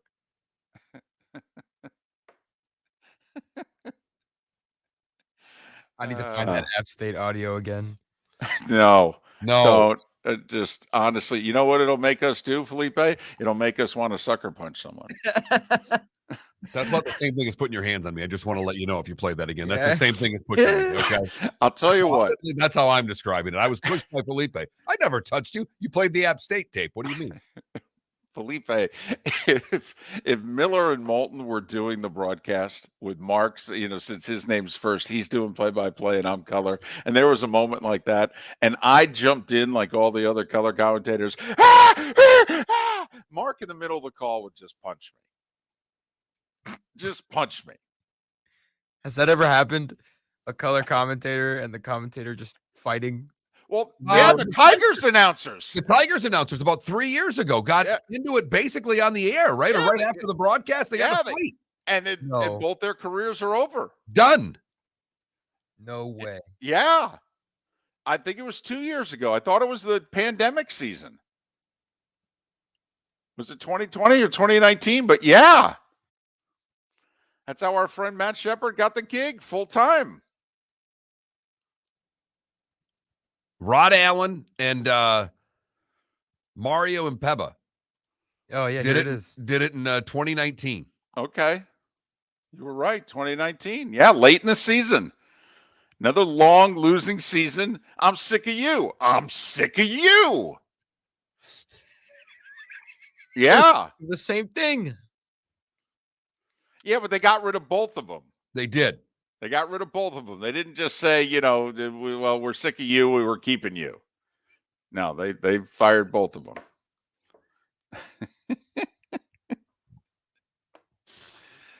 But that was a tremendous Clutch Vodka play of the day. The walk-off from Jordan Alvarez last night. 3-run homer. Down 7-5, 2 outs, 2 on in the ninth. Astros win 8-7. Game 1 win. Robert Ford and Steve Sparks with the call. Great call right there. That was fantastic. And you know what they call him in H-Town? Air Jordan. That's good. I like that. That's their little thing. Don't expect it to go national, but that's cool. Would you call it Clutch with a K? Mark, I would. That's our Clutch Vodka play of the day. Miller and Moulton. Bud Elliott is next right here on the Florida Sports Network. Miller and Moulton here for the Clutch Vodka play of the day. Mark, remember Nick Charles, Fred Hickman, the CNN play of the day? Yeah, CNN did a nightly sports show. That was a while ago. Yes, it was. Just work with me. Everyone liked the pod, the play of the day. So how about we have the Clutch Vodka play of the day? Sounds good. Fun. Smooth. Like Clutch Vodka. Listen weekday mornings for the Clutch Vodka play of the day. That's Clutch with a K. Miller and Moulton here for the Clutch Vodka play of the day. Mark, remember Nick Charles, Fred Hickman, the CNN? Yeah. Hi. Excuse me. Hey, the line starts back here. Ma'am, if your party's not here, you're going to have to go around again. If you had the opportunity to avoid all this, wouldn't you? Salt Live is the official transportation provider of the Miller and Moulton Morning Show, making your trip to and from the airport seamless and stress-free. Salt Live is supported with the help of local partners like the Bayfront Inn. Gather your family and friends and enjoy a leisurely day on the water with a pontoon or deck boat. If you prefer to explore the waterways without a motor, the Bayfront has canoes, standboards, and kayaks. At the end of your journey, enjoy lunch or dinner at the Bamboo Tropical Bar and Grill. The Bayfront Inn, something for everyone on 5th Avenue in downtown Naples. BayfrontInNaples.com. When you need a ride, book with Salt Live Transportation, 308-8686, or book on saltlivetransportation.com. Don't miss the Miami Dolphins watch party every Sunday at the Seaside Bar and Grill in Bonita Springs. Presented by Clutch Vodka. The Seaside will be serving Clutch Vodka drinks, including the awesome Bloody Mary bar at the Seaside. If you can't be at Hard Rock Stadium, come have fun at the best place in town to watch the Dolphins and enjoy the best, clean, crisp, smoothest vodka. That's Clutch with a K. Miami Dolphins parties every week at the Seaside Bar and Grill on Old 41 in Bonita Springs. Powered by Clutch Vodka. You are listening to Miller and Moulton on the Florida Sports Network.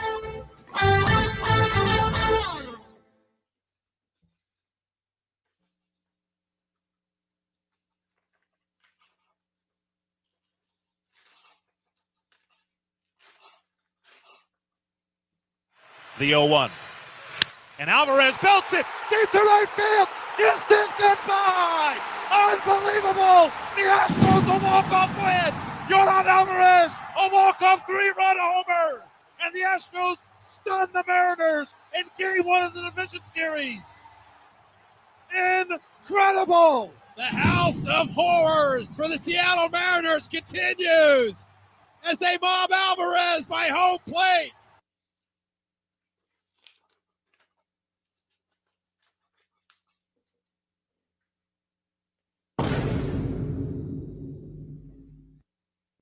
He's got get away from the top speed.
We got football tonight. Raging Cajuns in Marshall. How about that? We do have Baylor in West Virginia tomorrow.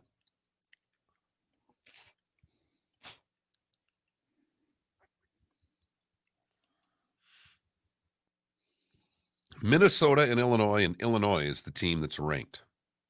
Right. They're a touchdown dog, basically, but they're ranked. There's Bud.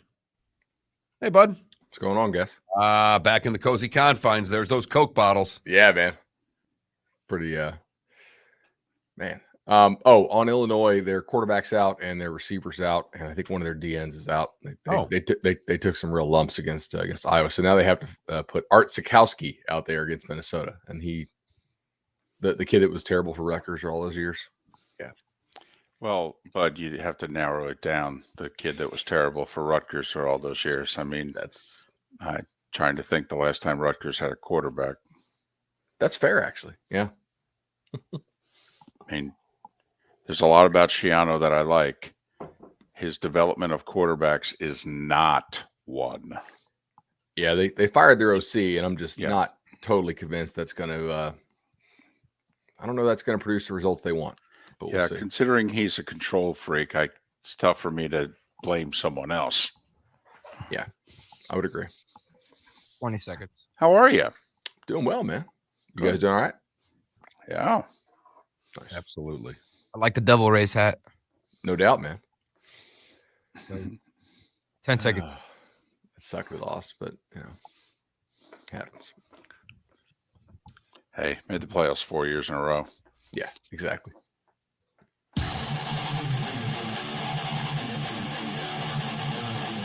You're listening to Miller and Moulton, exclusively on the Florida Sports Network. And it's time now for our weekly segment with Bud Elliott, 24/7 Sports, CBS Sports HQ, the Cover 3 podcast, Nolecast. Follow Bud on Twitter, Bud Elliott 3, Bud Elliott, the number 3, 2 L's, 2 T's. How are you? Guys, I'm doing well. How y'all doing? Huh, are you kidding me? We got 6 matchups of top 25 teams, 2 top 10 matchups, baby. Hey, quick question. Okay, do you think a weekend like this is enhanced 5 years from now when we're at 12, or is it ever so slightly diminished?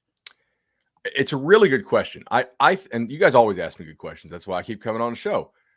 I think that it actually could be slightly diminished because of how early this is in the season to have a weekend like this. I think the playoff the expanded playoff, which I think is what you're getting at with the question, right, is going to keep interest in more teams deeper into the season.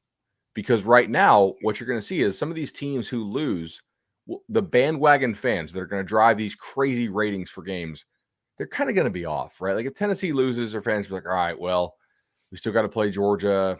That's kind of toast, right? If Clemson were to lose in Tallahassee, right, their fans are like, oh, we're not going to make the playoff now that we have a loss. I think it's going to create more interest deeper into the season, but because of when this matchup falls on the calendar, it could be slightly less interesting because although, man, like, what are we going to not watch? Like 5 of these matchups? It's probably a net neutral-ish and then create more interest down the line, I would think. Bud, you brought up Clemson. A while back, we talked about, Clemson in the last 10 years has kind of come out of nowhere. I mean, after a dormant period, they are an elite program. And David and I have kind of been trying to figure out who's the next Clemson out there. I had thought maybe it could be an Arizona State.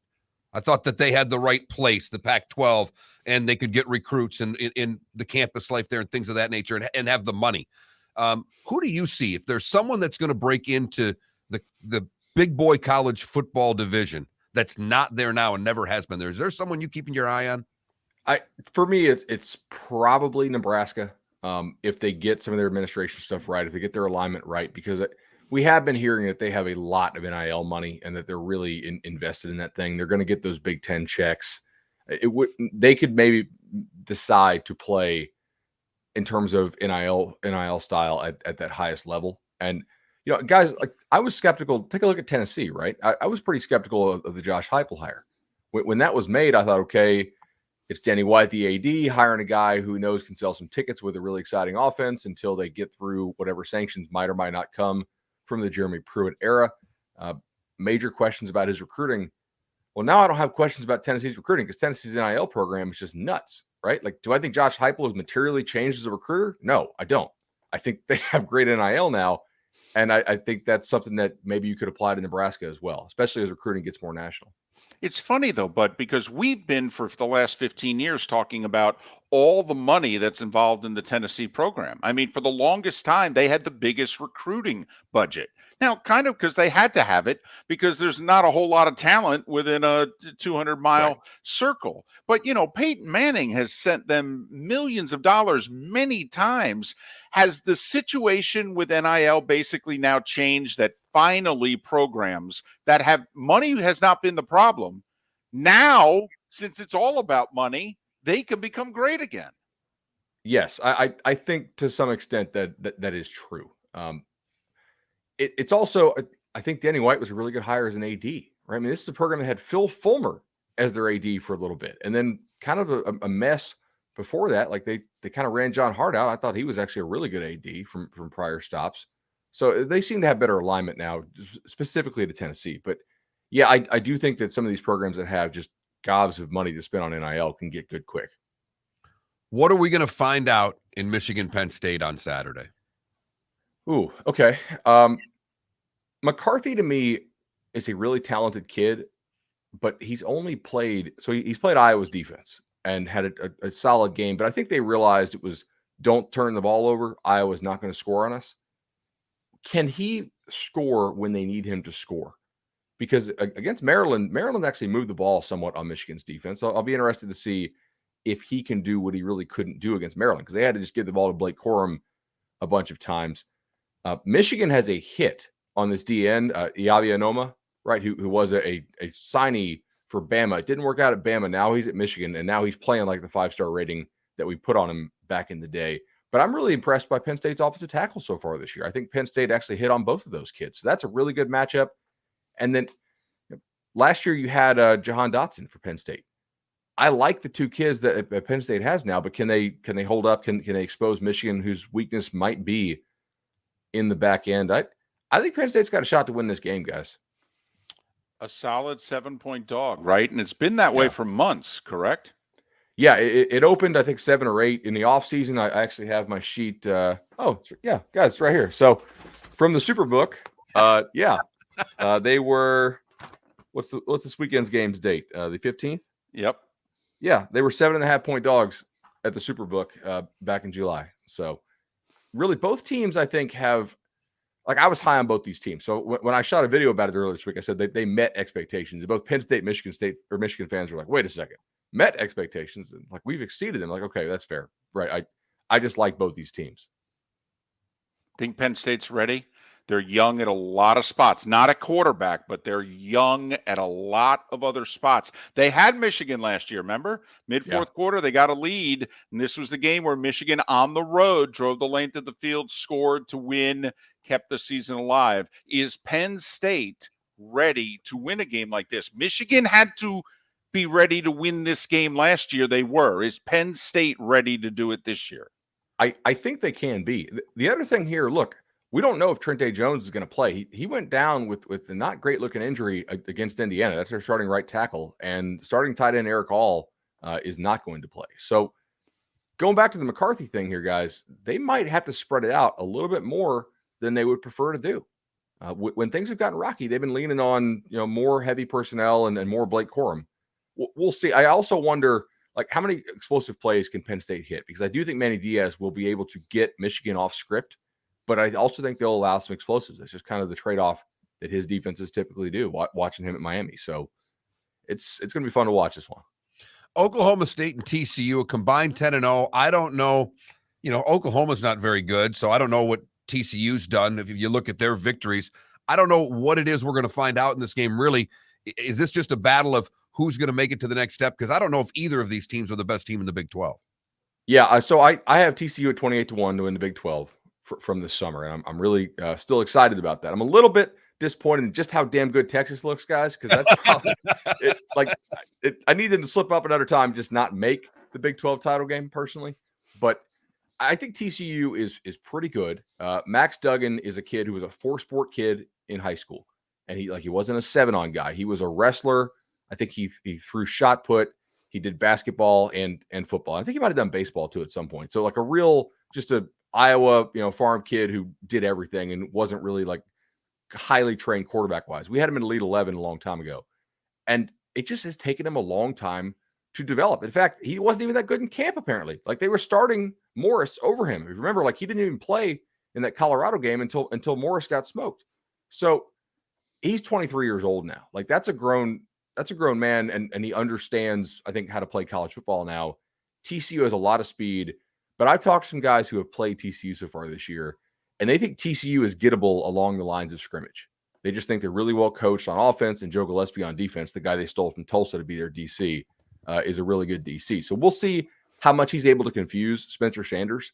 I do think that Oklahoma State's defense is gettable, but their front is still really damn good. So TCU's got to find a way to block them up front and expose the Oklahoma State secondary. And if you're Oklahoma State, it's all about, can Spencer Sanders not throw a bunch of picks? Because if he takes care of the ball, that's a pretty explosive offense. So I think this could be a little shootout. Bud Elliott, CBS Sports HQ, 24/7 Sports, Cover 3 Podcast, Nolecast. Follow him on Twitter, Bud Elliott 3, Bud Elliott, 2 L's, 2 T's, and the number 3. We mentioned Tennessee. Let's assume a 75% Bryce Young plays, because I don't think they can win without him. Can they win with a 75% Bryce Young? Tennessee seems capable, Bud, of putting 24 points up on anybody. Can Tennessee win this game? I think Tennessee definitely can win this game. If Bryce plays, and I think the 75% is a really interesting way of looking at this, because we're going to assume he's not 100%, but I do think he's playing, right? I think at this point in the week, this line would have dipped under 7 if there was any real thought that he's not playing. Because right now, like this is going to be the biggest home field advantage of the year so far, I think, right? It's like a 3.5, maybe even a 4-point power rating home field advantage here. That to me implies that basically Bama on a neutral is like Bama 11 over Tennessee, which is probably kind of fair, right? If he wasn't playing this, they would be more hedging. This would be like a 3.5, or maybe even a pick if we knew he wasn't playing. My concerns, though, is, first of all, I think I'm undefeated betting Tennessee games so far this year, either on or against. So I've had a good feel for this team. And I took them last week again. And that was more about me being really concerned about LSU's offensive line, because their starting left tackle, who's a true freshman, was out. And if you're having to start a true freshman, that's problematic. And they also had Dellinger go down in the game. Warren Burrell, one of their corners, is out for the year. And they had a starter in the secondary get arrested for aggravated assault on, I think, Sunday night or Monday night. So Tennessee is down, and Tennessee's left tackle's down too. So they have some guys who are out or questionable that I think will matter in this game, because Bama still is very pass rush reliant, but I think they can get pressure on Tennessee with 4. But Hendon Hooker is really good, guys. I mean, like I said with Max Duggan, Hooker's 24 years old.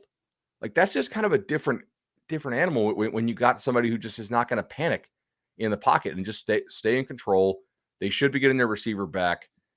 I think Tennessee is live to win the game if Bama doesn't play its A game. So far, like, have we seen Bama's A game? It's sort of more theoretical at this point. What we learned from Florida last week, if anything, as they get ready for LSU? I feel like they just are not there in the passing game, and they're having to play their starters on the D-line a lot of snaps, but they are still pretty good up front offensively. Like I thought they blocked Missouri okay, and Richardson is still coming along as a passer, right? Like maybe he'll get there eventually. He's just not really there right now, I guess. 16th ranked Mississippi State, 18th ranked Syracuse. Are we to take these teams seriously? Mississippi State is a pretty damn good team, but they have faced 2 backup quarterbacks in a row because Max Johnson broke his thumb in that game 2 weeks ago, and then they faced a KJ Jefferson-less Missouri. So in my power ratings, I bumped them down a little bit just because like the computers are looking there and they don't know what quarterbacks they faced.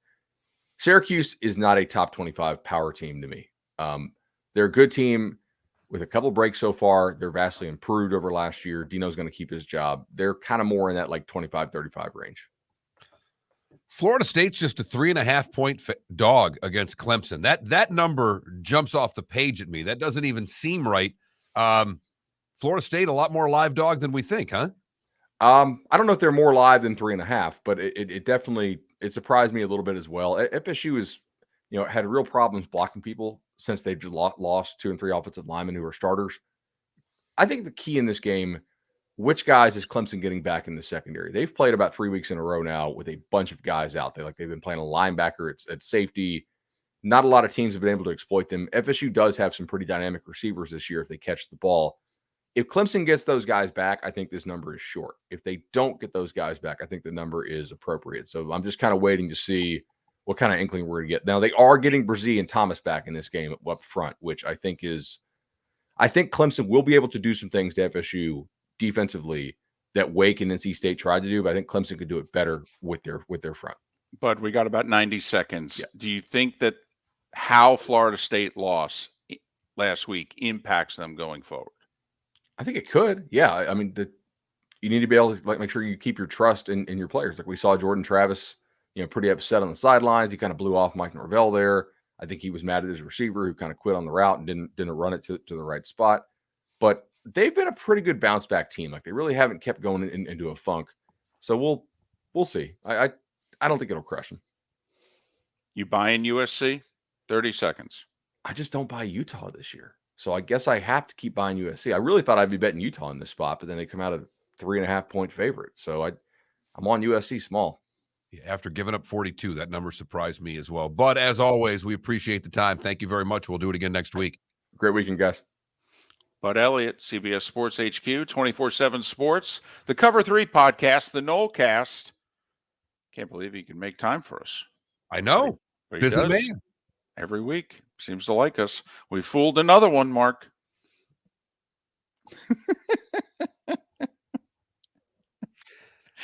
The scam continues. Just need a sponsor for that segment now. Then we'll really be in good shape. You know what? Maybe we'll let Bud find the sponsor. He doesn't have trouble finding sponsors. At 2 podcasts, 24/7. We'll split it with him. How about that? Works for me. Works for me. Seth Everett still coming ahead in about 40 minutes. We are Miller and Moulton. Thanks for listening right here on the Florida Sports Network. Ladies and gentlemen, once again. Yeah. Hi. Excuse me. Hey, the line starts back here. Ma'am, if your party's not here, you're going to have to go around again. If you had the opportunity to avoid all this, wouldn't you? Salt Live is the official transportation provider of the Miller and Moulton Morning Show, making your trip to and from the airport seamless and stress-free. Salt Live is supported with the help of local partners like the Bayfront Inn. Gather your family and friends and enjoy a leisurely day on the water with a pontoon or deck boat. If you prefer to explore the waterways without a motor, the Bayfront has canoes, standboards, and kayaks. At the end of your journey, enjoy lunch or dinner at the Bamboo Tropical Bar and Grill. The Bayfront Inn, something for everyone on 5th Avenue in downtown Naples. BayfrontInNaples.com. When you need a ride, book with Salt Live Transportation, 308-8686, or book on saltlivetransportation.com. Don't miss the Miami Dolphins watch party every Sunday at the Seaside Bar and Grill in Bonita Springs. Presented by Clutch Vodka. The Seaside will be serving Clutch Vodka drinks, including the awesome Bloody Mary bar at the Seaside. If you can't be at Hard Rock Stadium, come have fun at the best place in town to watch the Dolphins and enjoy the best, clean, crisp, smoothest vodka. That's Clutch with a K. Miami Dolphins parties every week at the Seaside Bar and Grill on Old 41 in Bonita Springs. Powered by Clutch Vodka. Mark Miller for SWFL Golf Carts or online, flgolfcarts.com. If you're looking for a golf cart, an e-bike, or an e-motorcycle, go visit Alex and the gang at SWFL Golf Carts. flgolfcarts.com online. Check out their whole inventory. If you're looking for a custom cart, they can take care of you. 2-seater, 4-seater, 6-seater, they've got you covered. E-bikes, nobody better for value and service.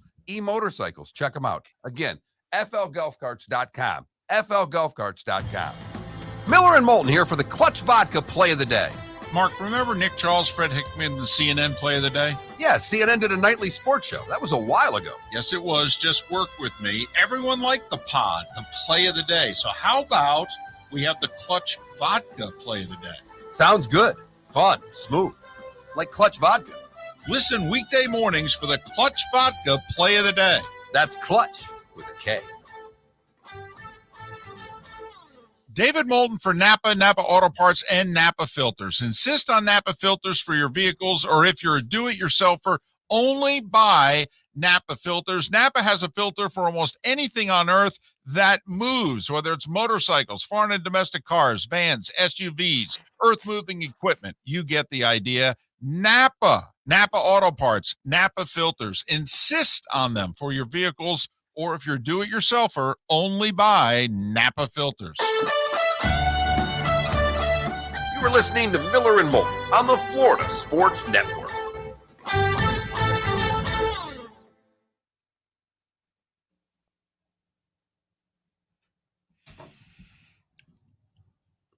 Yes, DC, I was dissing Kansas. But I was more dissing Oklahoma, DC.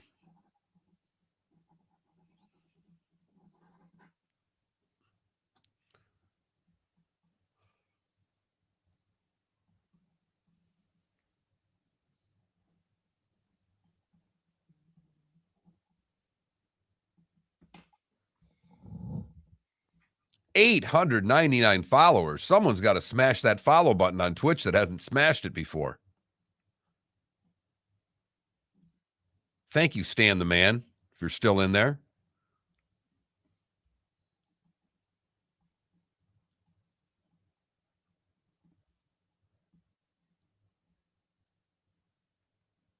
Logic Man, thanks for the subscription. Appreciate it.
There we go. Thanks, Cool Cat.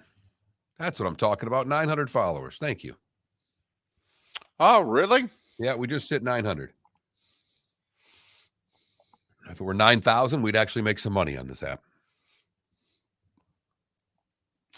Well, at the current pace, we'll be there in 2042. Just as long as we get there by 2032. 30 seconds. What do we think about the Oilers this year?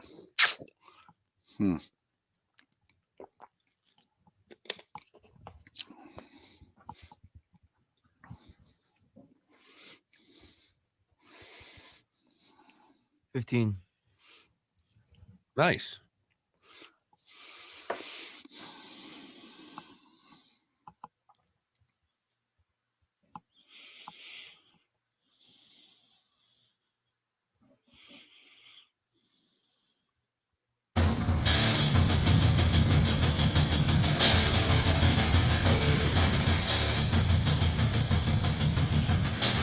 listening to Miller and Moulton, exclusively on the Florida Sports Network.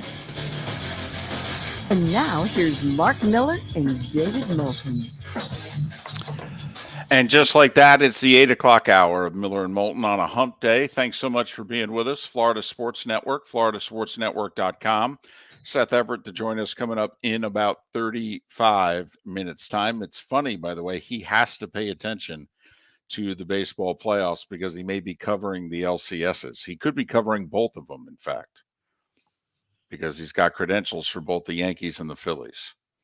So the irony that the baseball gods are messing with Seth Everett, he has to pay attention to baseball. The sport that he is basically just pushed to the side this year is his form of protest. Mark, I feel like it's Moulton's NHL year. How'd that work out for you? It was a really just dumb thing for me. After the lockout, David swore off the league. He was done. No, it wasn't. It was the second strike. It wasn't the lockout. You and I actually were in favor of the changes they were making to the sport and what have you. But then they had like 10 years ago, they had I don't know. The season wasn't a full season. It started late, that whole deal. And I was like, that's it. I'm done. I'm not following them this year. Nope. Swearing off hockey for the year. You were just egging me on, bringing up hockey every time you could. Playoffs were really good. Yeah, they really were. Yep. Mm-hmm. But you were sticking. Yep. Oh yeah. I'm stubborn. I'm stubborn to a fault. I'm a fool. Absolutely. Yep. You can present the evidence that says what you're doing is wrong and you're going to lose. That's okay. It's okay. Sticking to my guns on this one. I have put that stake in the ground and I am not crossing it. I must say with that Bud Elliott segment, you got me pretty fired up. I was already fired up for the college football weekend, but we go rapid fire with Bud through all those games. Florida State's just a 3.5 point fate. I know. It doesn't add up. It doesn't add up. They know that we don't. That's one of those, because to me, you just jump Clemson on that line. Yeah, absolutely. Like if Florida State had hung on, or in this case, rallied because they blew the 17-3 halftime lead. But if they had kicked a field goal at the end and went on the road and beat NC State, I could buy into this line. I'd still think it's like 1.5 off, but I could buy into it if Florida State only had the one loss to Wake Forest, because I think Wake Forest is the second best team in the ACC. So if I'm like, well, okay, you got the first and potentially third best teams in the conference playing one another. The number one team is on the road. It's the end of a gauntlet for them. Okay. But, man. And why is the line stayed where it is? Why is big money not coming in on Clemson? Bud alluded to a couple of the injuries going on and who's going to come back for Clemson to really pay attention in the coming days. If you are someone that likes to do this for more than entertainment purposes, that you should be locked in to what's going on in the Clemson locker room, to any information you can get on players that may be coming back, because he flat out said they got a couple of players in the back end that if they're back, that this line's not right. By the way, we're going to learn a little something from Josh Heupel in Tennessee this week, because Sunday afternoon, their best player in the secondary, 4-year starter, fourth leading tackler on the team, good player. He did something allegedly did something that's pretty stupid. Apparently some guy was lost in Knoxville. Just a young guy lost, and he walked into the wrong apartment. The door was unlocked, and he walked in, and he's like, hey, anybody home? Blah, blah, blah. And then he realized, I'm in the wrong apartment. Well, it turned out to be the apartment of the Tennessee football player. And so he ended up confronting him, and while the guy's explaining, hey, man, didn't mean anything by it, what have you, he pushed the guy down a flight of stairs. So needless to say, the guy pressing charges, and the players facing charges. Now, as of right now, he's not playing. And last year, when Tennessee had some situations, Josh Heupel didn't play the guys. He, did what I think most of us would want the coach to do. But now they're undefeated. I mean, now they're playing Alabama. I mean, this is the first time these two teams have faced each other undefeated since 1989. And now the talk is that guy broke into that apartment. And now it's like himself. What do you mean? Now it's like, Coach, can't we just let this process play itself out? He hasn't been convicted of anything. I mean, we could do the Urban Meyer method of discipline when he was at Florida. He would conveniently, players who tested positive for a little marijuana there, he would suspend them for like the Western Carolina game. But they would be there for the Georgia game.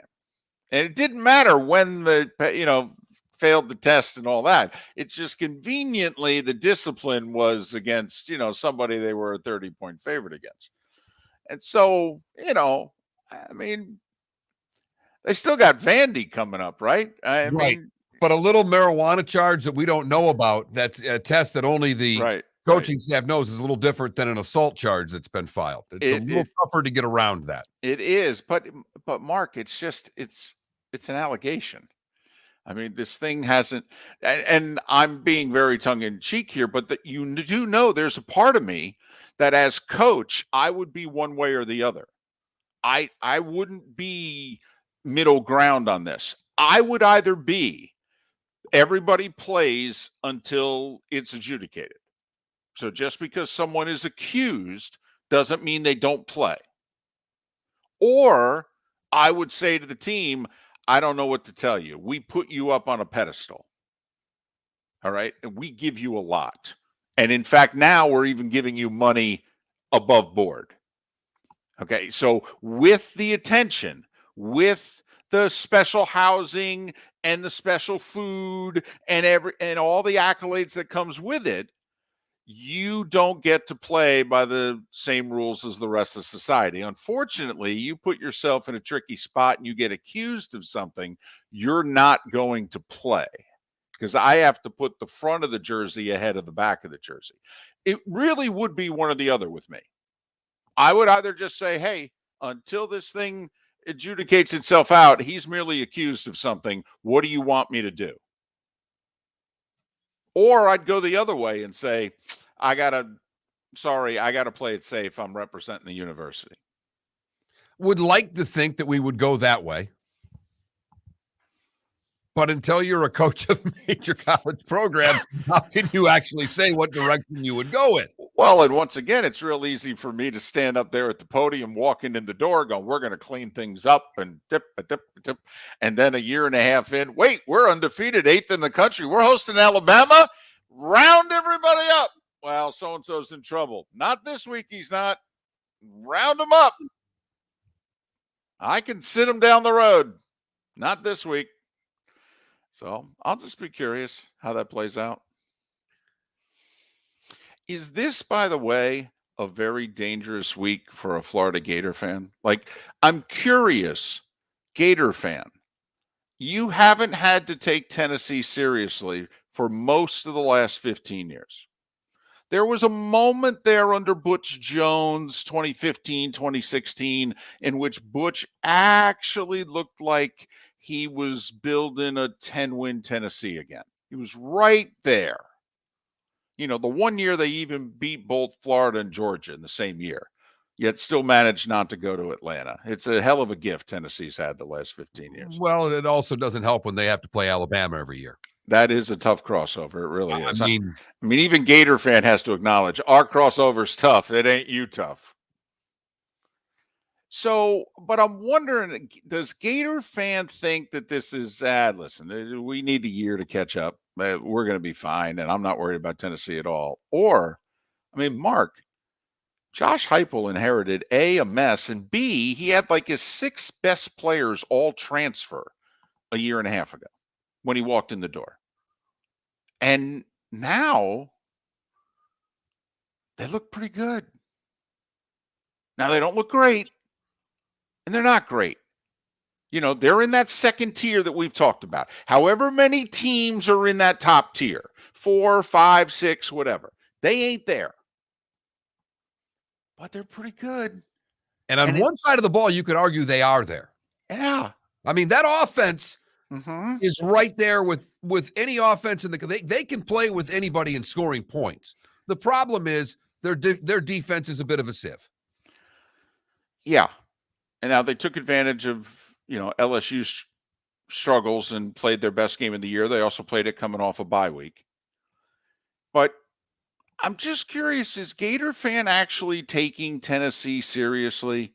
Or are they going, for goodness sakes, they barely beat us, and this is a down year for us, and no, we'll pass them next year, and they'll be in our rearview mirror for the next 15 years.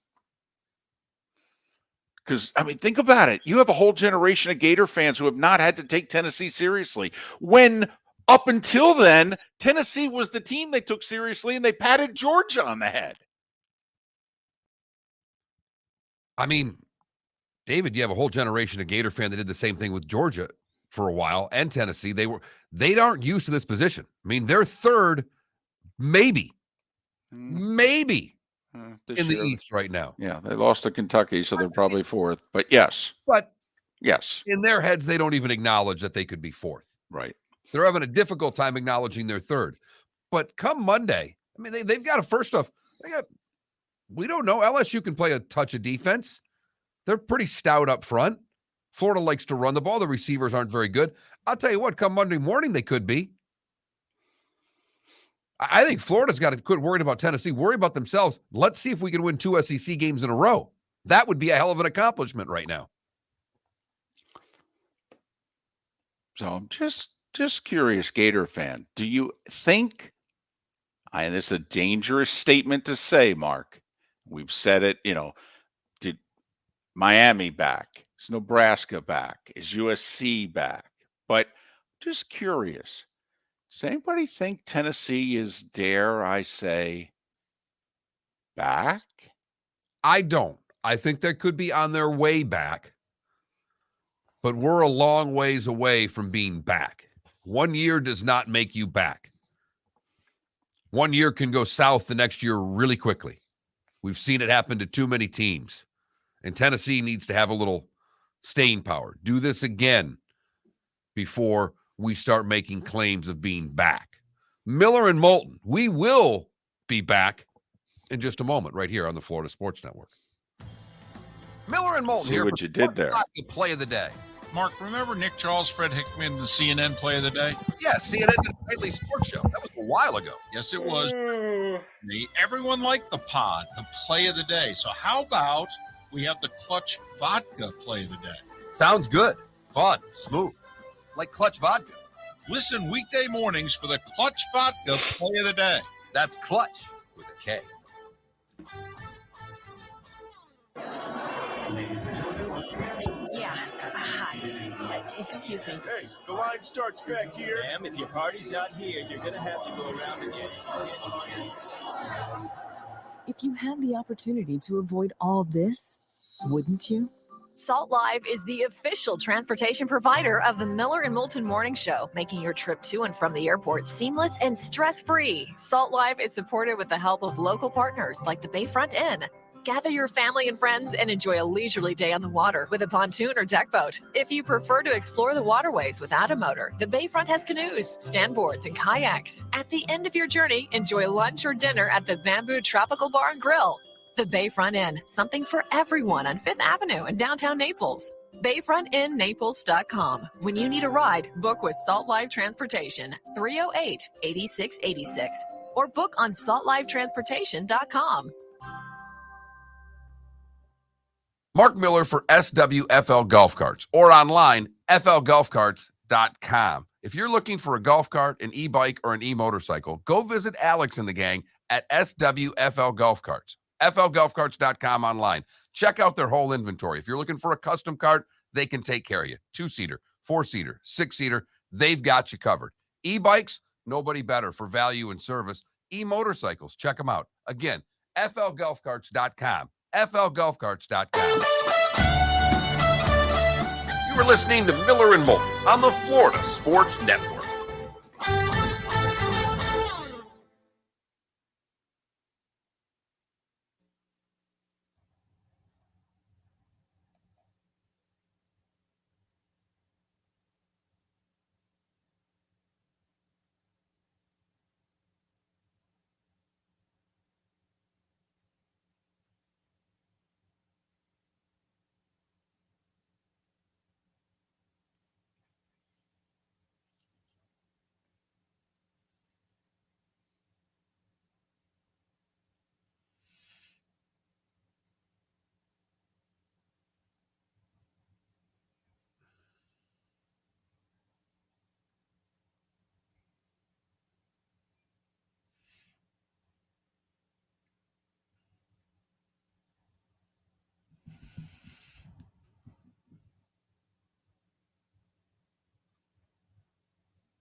Wait a minute. What do you mean by you mean college football better than the NFL? No. The football? No. The pageantry, the day, the event. Oh. Yes. It's not Yeah. close. Yeah. There's And only yeah. Now, if you've been to a Seattle game, you've probably witnessed something as close to a collegiate atmosphere as there is, because there's a handful of pro places, Seattle, Kansas City, Green Bay, that have more of a collegiate atmosphere to them. And New Orleans. It's the only four I think that well, Buffalo, different, but I would say New Orleans different too. As nuts, but it's so different. But I think there's only 5 NFL teams that have anything that resembles the major college pregame atmosphere. Everything else is just people hanging out in the parking lot, drinking and throwing a football around.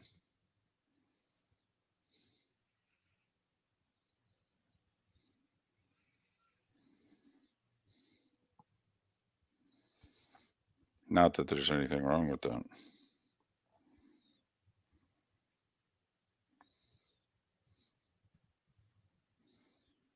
In fact, at San Francisco, Mark, the Niners actually brought a band out at halftime, and they played a couple of songs. And I remember commenting to John Perry, I go, oh, my God, we don't even see this at most NFL games. I mean, an attempt for 8 minutes to entertain the faithful.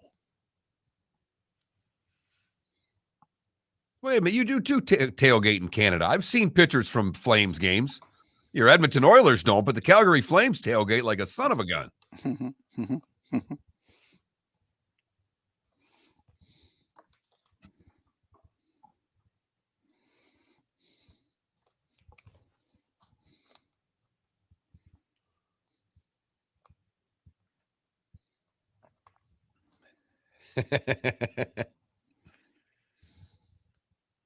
We don't know. We don't know if they tailgate in Toronto because they're not in the playoffs long enough. Oh, snap. I know with the Blue Jays losing to the Mariners, the old Toronto sports jokes came back about, hey, imagine that first round.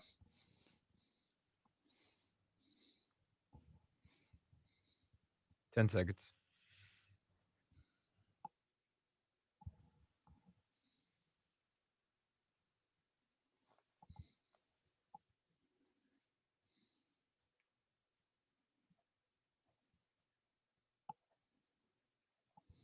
Thanks for listening. And now, more of Miller and Moulton on the Florida Sports Network. 21 minutes past the hour. Seth Everett coming up in a little more than 15 minutes here on the Florida Sports Network. FloridaSportsNetwork.com. Go to our website and vote on our poll question, which is simply, can Draymond, basically, can he return to the Warriors and everything will be copacetic?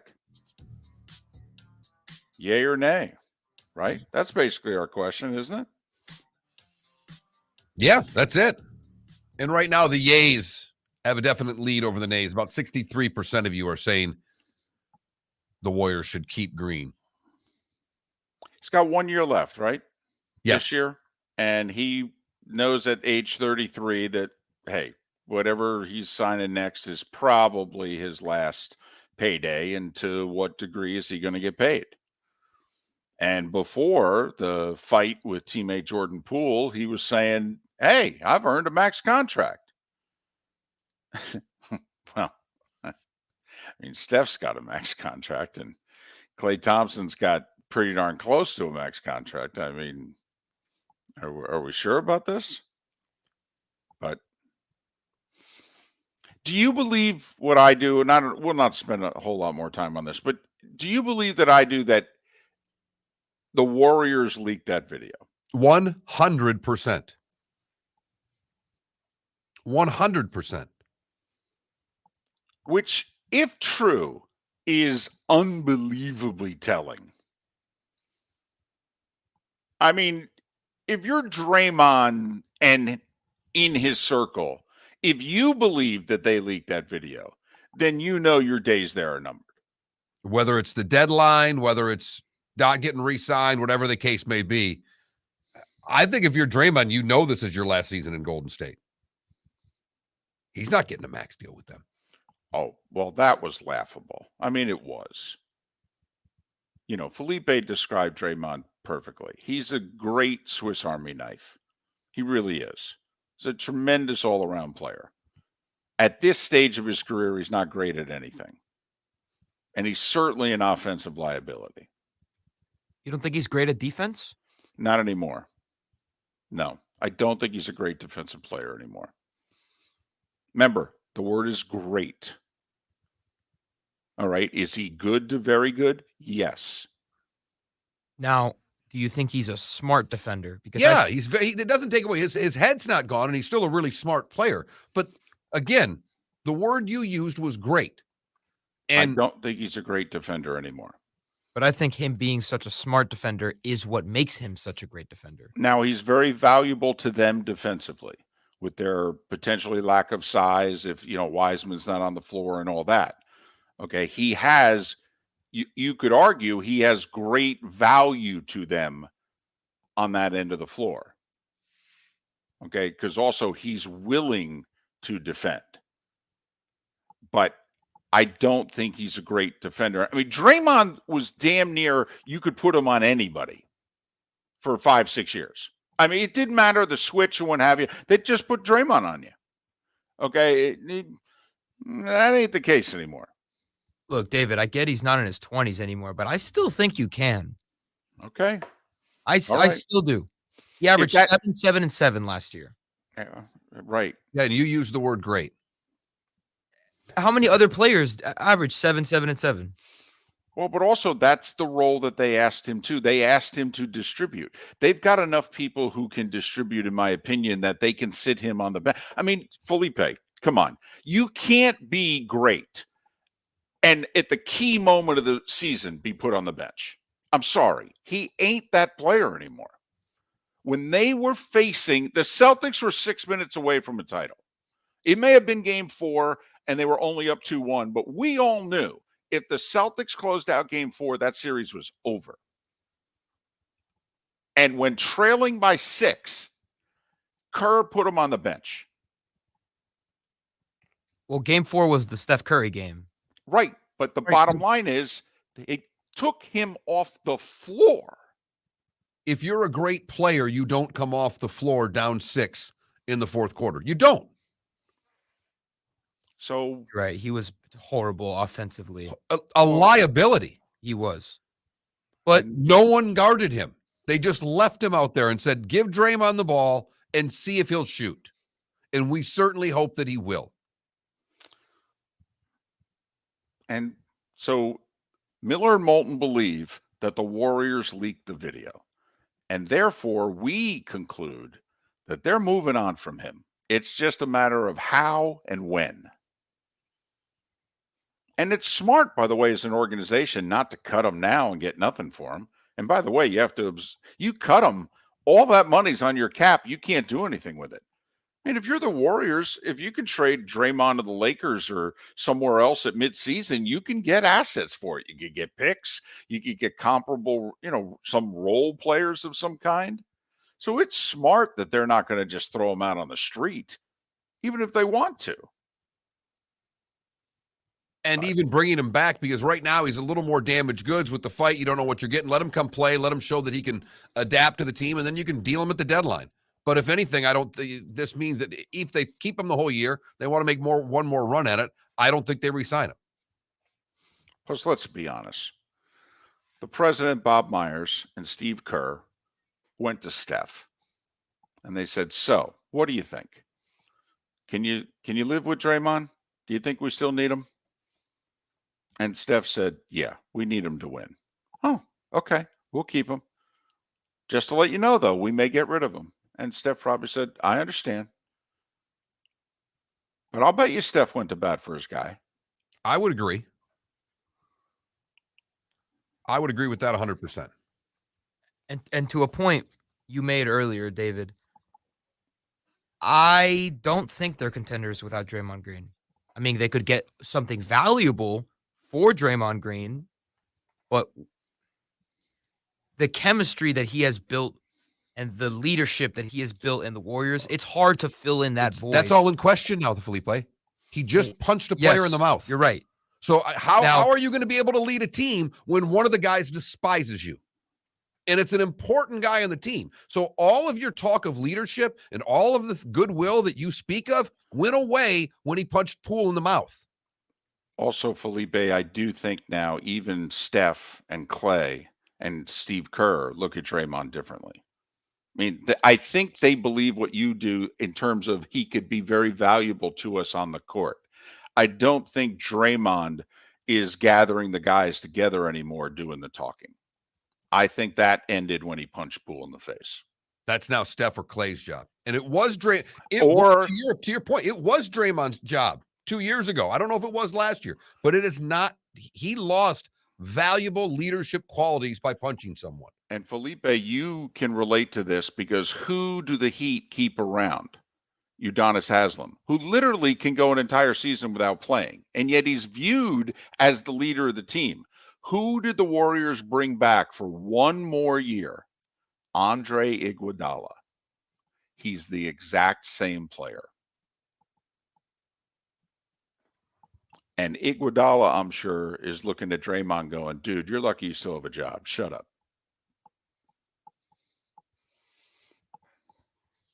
So maybe a little more on that we wanted to go, but it's the first time we've really jumped into this subject. It's not really, it is the first time we've jumped into this since it's happened. It's the first time we've talked about the Draymond Green situation really is today. We did it in both the 7 and 8 o'clock hours. And we did it because he's coming back to the team tomorrow.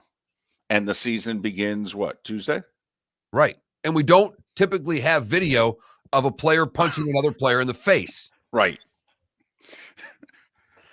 Now, if the Bulls wanted to release video of Cartwright and Jordan and Kerr and Jordan in the 90s, they would have. But they didn't.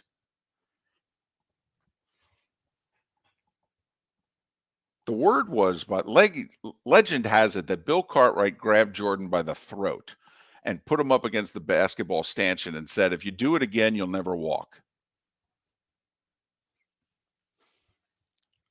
And Jordan hated Cartwright because they traded his buddy Oakley for Cartwright, so he never liked him in the first place.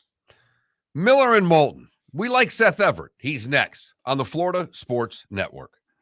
Mark Miller for SWFL Golf Carts or online, flgolfcarts.com. If you're looking for a golf cart, an e-bike, or an e-motorcycle, go visit Alex and the gang at SWFL Golf Carts. FLGolfCarts.com online.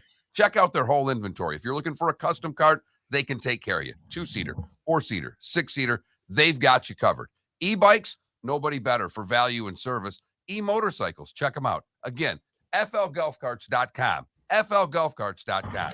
Don't miss the Miami Dolphins watch party every Sunday at the Seaside Bar and Grill in Bonita Springs. Presented by Clutch Vodka. The Seaside will be serving Clutch Vodka drinks, including the awesome Bloody Mary bar at the Seaside. If you can't be at Hard Rock Stadium, come have fun at the best place in town to watch the Dolphins and enjoy the best, clean, crisp, smoothest vodka. That's Clutch with a K. Miami Dolphins parties every week at the Seaside Bar and Grill on Old 41 in Bonita Springs. Powered by Clutch Vodka. Ladies and gentlemen, once again. Excuse me. Hey, the line starts back here. Ma'am, if your party's not here, you're going to have to go around again. If you had the opportunity to avoid all this, wouldn't you? Salt Live is the official transportation provider of the Miller and Moulton Morning Show, making your trip to and from the airport seamless and stress-free. Salt Live is supported with the help of local partners like the Bayfront Inn.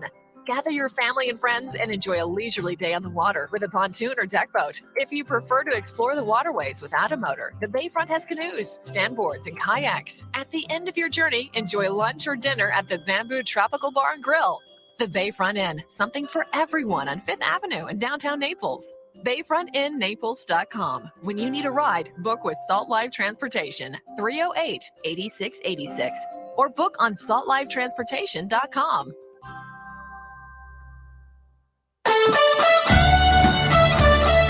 You were listening to Miller and Moulton on the Florida Sports Network.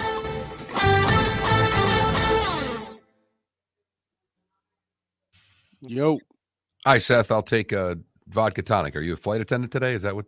Oh, this is an Arsenal jersey, baby. I know. I'm just busting your chops. I like the new road jersey. I was like, this I could work with. I like it.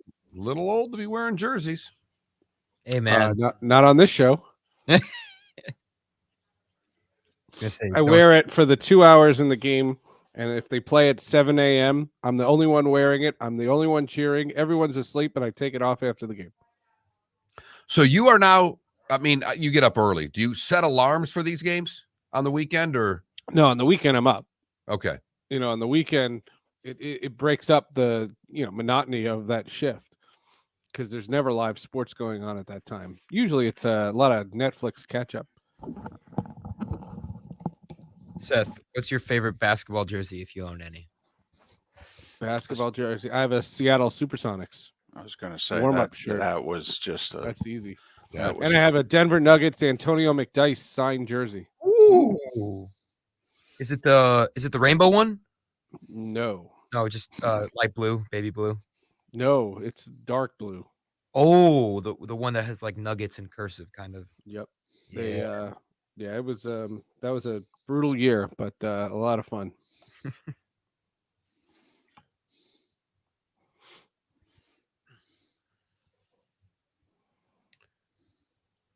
That's when my glasses broke, when I really needed to wear glasses. And my glasses broke, and the only thing I could do to tape them together was get duct tape. And I went over to Antonio McDyess to do an interview after a game, and I said, "You have 2 minutes?" And he said, "Not like that, you know."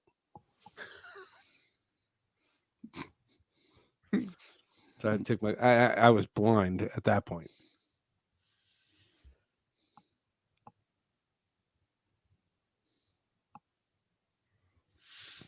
Your Devils playing that, Seth? Devils tomorrow. Tomorrow? It's my mom's birthday. We have to go out to dinner. Missed the beginning of the game. God, Mom, couldn't you be born on a different day? Seriously, or couldn't the NHL schedule you on Tuesday or Wednesday? You clearly have enough games going on.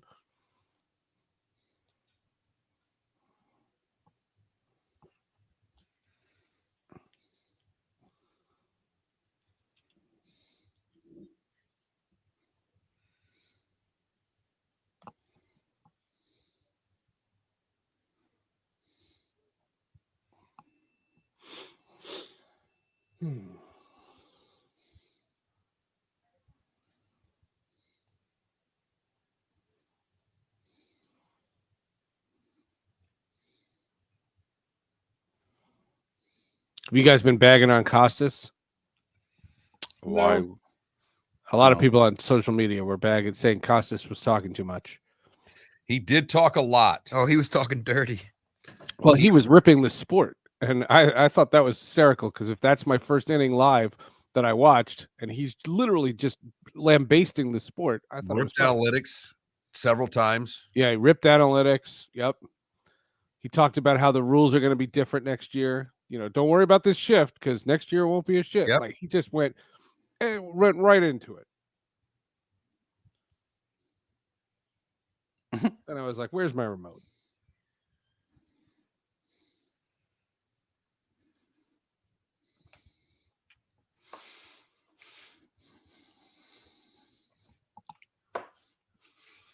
So buried in bourbon, who do you want to do the World Series?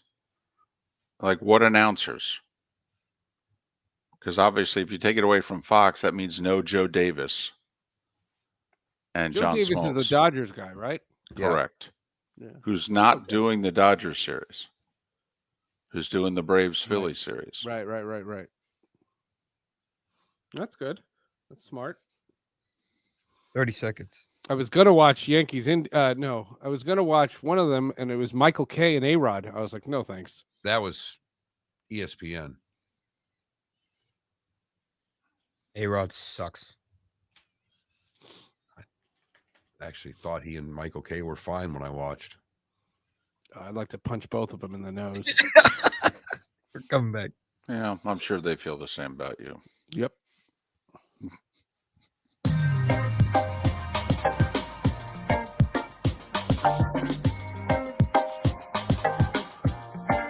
Welcome back to Miller and Moulton, only on the Florida Sports Network. 22 minutes before the hour on a Wednesday. That's Seth Everett time. Sports with Friends, Hall of Justice, and text stream. Follow him on Twitter at Seth_Everett. If you watch us, follow us, subscribe to us on Twitch, you get to see Seth and many of our guests these days. And Seth always wears something sports. What are you wearing today? I am wearing a brand new road kit for Arsenal Football Club. This is their new road jersey that they broke out this year, and I thought it would look sweet. And amazingly enough, they take PayPal.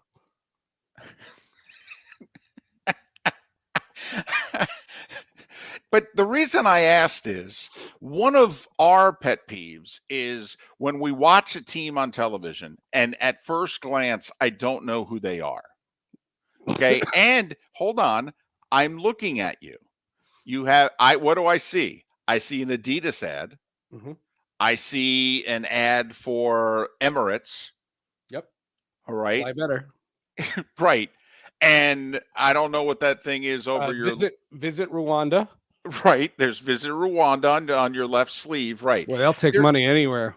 There's nothing that says what football team that little logo is the team. Yeah. And all the team's logos are right here. Over the left breast. Yes. Okay. Gotcha. I choose to say peck, but yeah, right.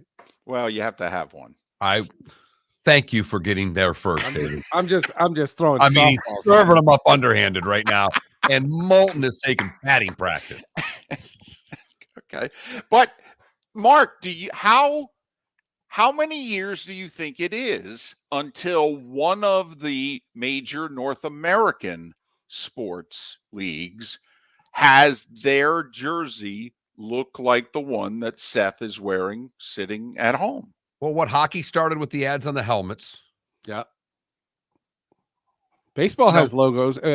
Logos. Here's the thing, in the Premier League at least, and in most other European leagues, it's not obtrusive. It's not a big deal. And considering the fact that they don't have commercials during their games, if this is how they're going to make their money for advertising, that's fine. That's a good point. Absolutely. I trade. If you told me you were going to put a big McDonald's logo on a Yankee jersey, but they were not going to be commercials between innings, I'd take it. And it would never happen. But you are right. How do you think European Premier League's as big as it's ever been in this country. F1's as big as it's ever been in this country. So what do you think, Seth, about the Europeanization of American sports jerseys? Do you think that's something that happens by the end of the decade in a bigger way than it is now? I think it's going to increase as people realize it's no big deal. The logos on the NBA jerseys, nobody seems to make a big deal. It should not be understated as the start of the NHL season is beginning that NBC paid more money for Premier League rights than ESPN and Turner combined for the NHL. And it's not about soccer. This is the Premier League alone. And it's just that league, and they command so much money.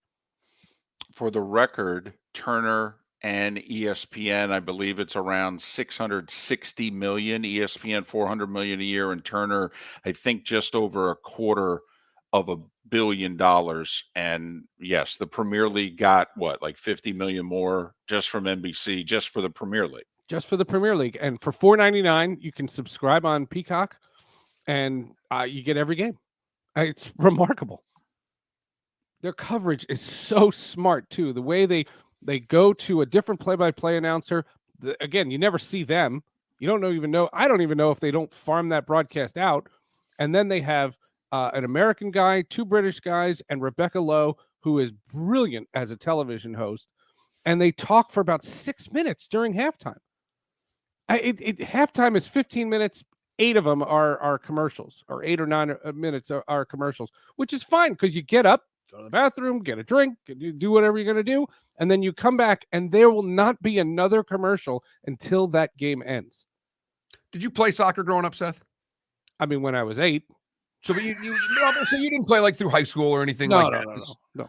Do you feel like you get the sport, all the nuances? Because the problem, I watch it on Saturday and Sunday mornings instead of watching the talking heads. I throw it on as background noise. If a goal is scored, I turn around. They're going to show the replay 47 times, or I rewind the television to actually see the play. And I get the base. I mean, I'm not like, I understand the game, but I don't think I understand the nuances. And that's why I love hockey. I understand all the nuances of hockey. When I watch a hockey game with somebody, I can explain what's going on and make them a better fan. I think I need to sit down and watch a Premier League game with someone who really gets it, because while I understand the game, I don't understand the nuance. And that takes me from being a casual fan to being a fan. Well, what I do during these games is, this is my second year watching this pretty religiously. And the reality is we set up a group chat with a bunch of my wife's family members who are season ticket holders. I mean, they go to every game. They've been fans for life. And anything that I don't understand, I'm not embarrassed to ask. And so I'm learning. And I wouldn't say I could compare it to a sport I covered for, nearly 3 decades, but it's something I'm learning. And what I am learning is the personalities. I've seen these videos. This kid, Bukayo Saka, he's 19 years old. He's a stud. He played for the English team. He's amazing. And he spends so much time talking to kids and signing things and meeting up with kids, and they film everything. And all I want to do is I reached out to Arsenal PR, and I just said, I want anybody who plays to do a Zoom. I'll put them on Sports with Friends. I find the team to be energetic. The Amazon documentary also helped. The Amazon did an all or nothing 8-episode documentary on Arsenal's last season, which was my first season ever watching. So I got to see a lot of the things that are going on, and I'm a student of it.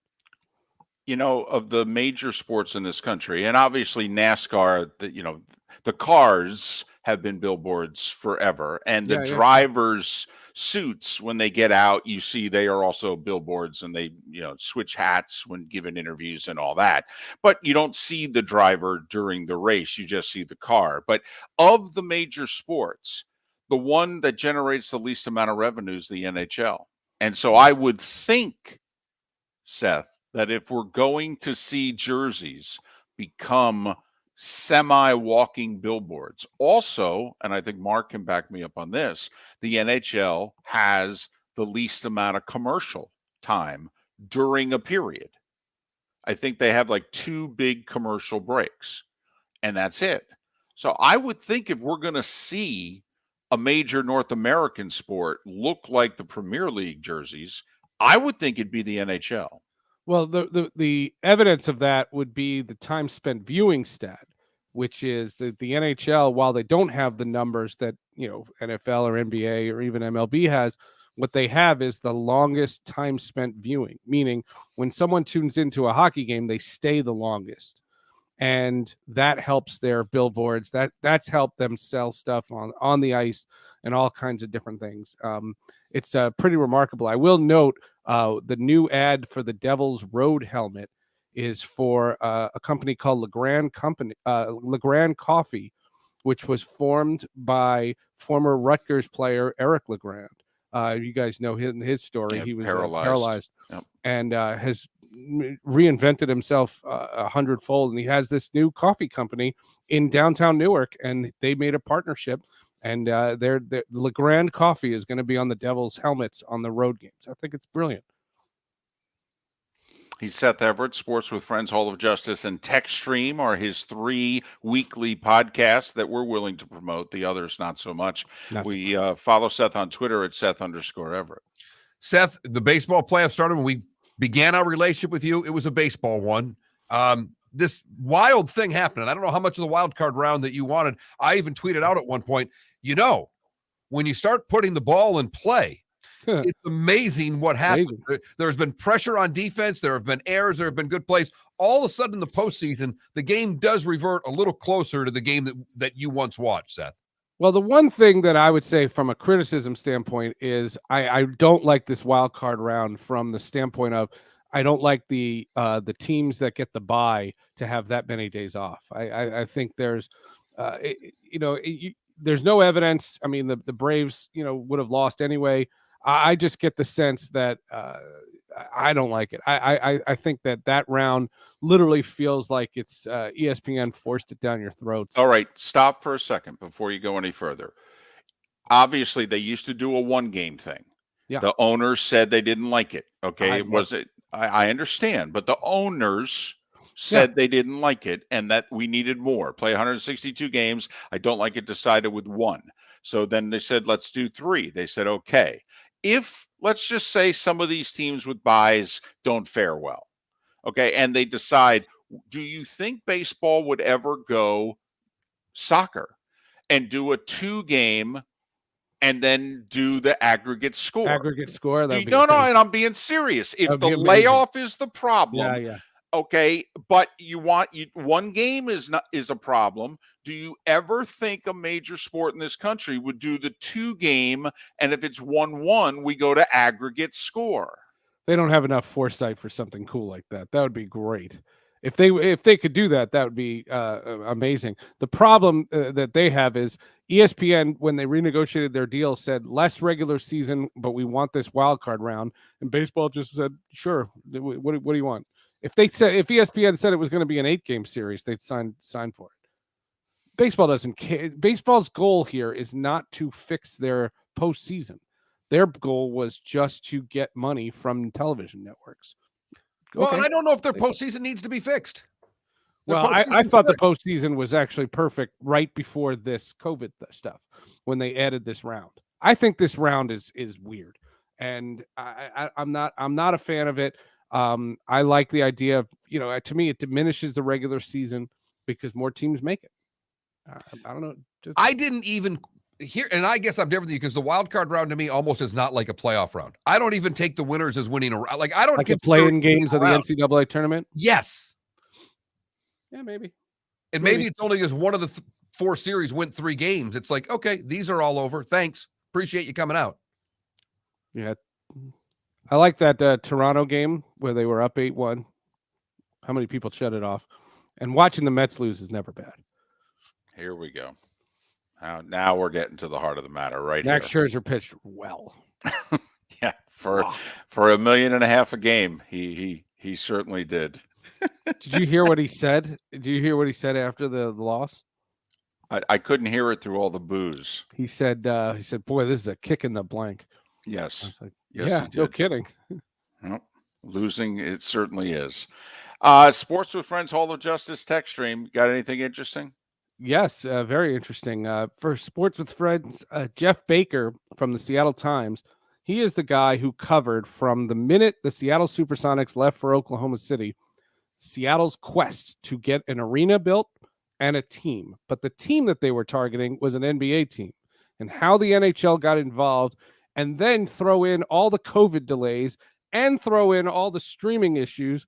The Seattle Kraken had a real interesting first year in existence. Jeff Baker has a new book out about it, and we got into a fascinating discussion about what that city was going for, what they wound up getting, how they took it, and what their future is to get their Seattle Supersonics back, which is really all they want. The Kraken are just a pawn. The Kraken are just a pawn, but how well were they received? Because it's from the outside, we all think they've done an amazing job. Great logo. The mascot thing went over well. Everything they've done looks really good. Has it been accepted in the city? There were a lot of empty seats in the first year, and it really hasn't taken off the way people thought it would. Part of that has been the building. They couldn't really preview the building. They had a lot of construction issues. They were doing construction during the first couple of months of the season. The Kraken had a very interesting first year. A lot of people say that they want to call it a soft launch, and they're looking for big things this year. Hall of Justice, we went to New York Comic-Con. I interviewed the cast and crew from the new animated film Batman, Superman, Battle of the Super Sons. So that's going to be, it's a really cute movie. And we interviewed the cast. What? Bad? Nothing. That just sounds like a bad, made for TV cable hour-long program. I got to be honest. It's a cute animated movie. It's really good. The music is fantastic in it. The voices are great. And then Tech Stream, we talk about local news, and in this era of streaming, what's the future of local news, and if it bleeds, it leads, and things like that. Seth Everett, Sports with Friends, Hall of Justice. Tech Stream, follow him on Twitter, Seth_Everett. Your Devils season will be underway next time we talk. Can't wait. Let's go, Devils. Did you Seth see what Everett. Nico Hischier said yesterday? No, nobody cares. They said, Nobody hey, cares. you're kind of injury prone. He said, Nobody anybody cares. want to try it? It's a pretty rough sport. He's Seth Everett. Thanks. He waves. We're on radio. He waves. Miller and Moulton. Unbelievable. Thanks for listening. Tampa, St. Pete, Lake City, Port Charlotte. We'll do it again tomorrow. The bonus hour is next. Golfers, are you bored of the same old driving range warm-up routine that's not getting you the results that you want on the course? Power up your golf swing by adding resistance bands to your range sessions with the Orange Whip Golf's Power Strap Kit. Featuring band attachments to your feet and hips, Power Strap resistance training will boost club head speed, increase power, improve flexibility, all with just a few swings. Buy a Power Strap Kit today. Go to orangewhipgolf.com and use code Miller10 to receive an additional 10% off the already great price of $119. David Moulton for Napa, Napa Auto Parts, and Napa Filters. Insist on Napa filters for your vehicles, or if you're a do-it-yourselfer, only buy Napa filters. Napa has a filter for almost anything on earth that moves, whether it's motorcycles, foreign and domestic cars, vans, SUVs, earth-moving equipment. You get the idea. Napa Auto Parts, Napa filters. Insist on them for your vehicles, or if you're a do-it-yourselfer, only buy Napa filters. Ladies and gentlemen, once again,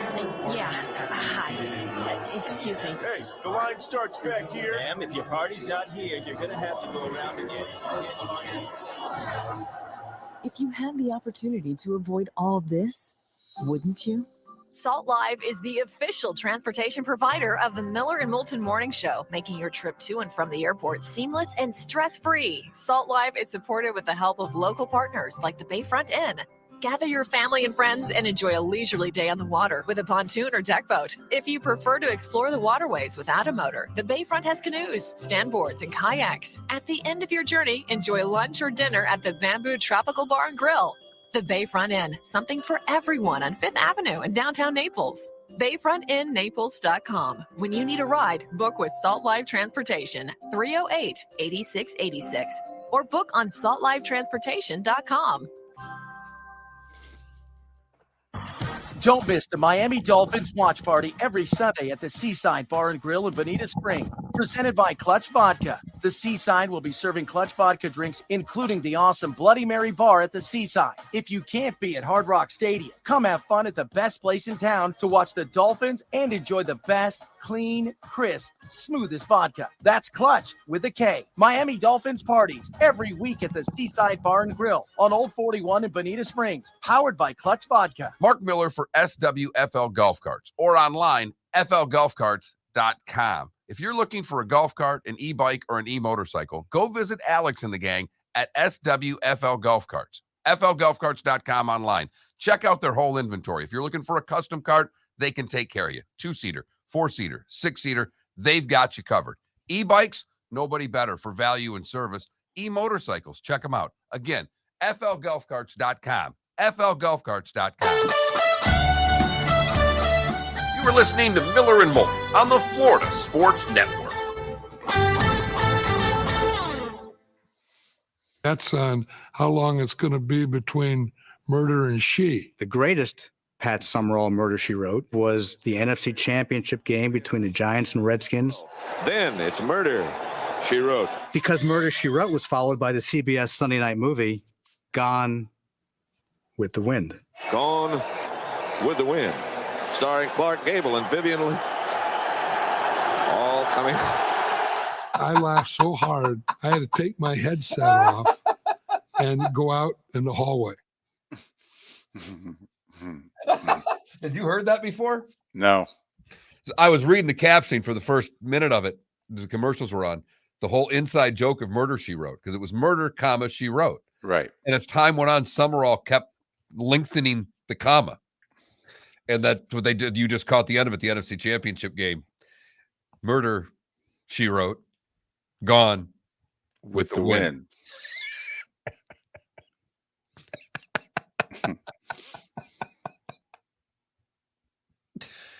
Ah, that's funny. How old was she? Yesterday? 96. Wow. Ned Jarrett's 90 today, by the way. How about that? And Tony Kubek's 86.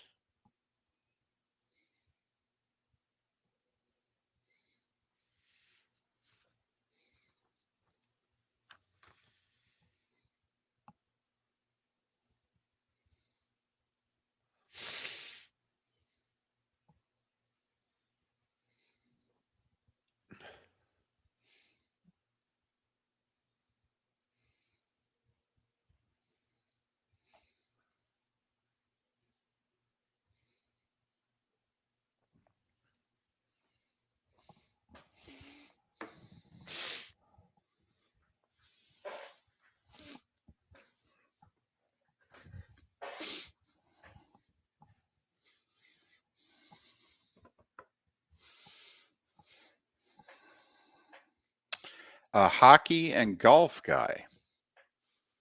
Now, hockey players do love their golf.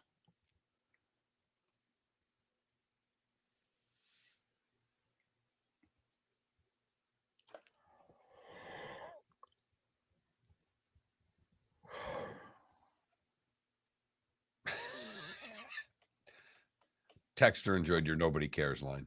Someone sent in a text, Moulton, with the nobody cares. Nobody cares. Nobody cares.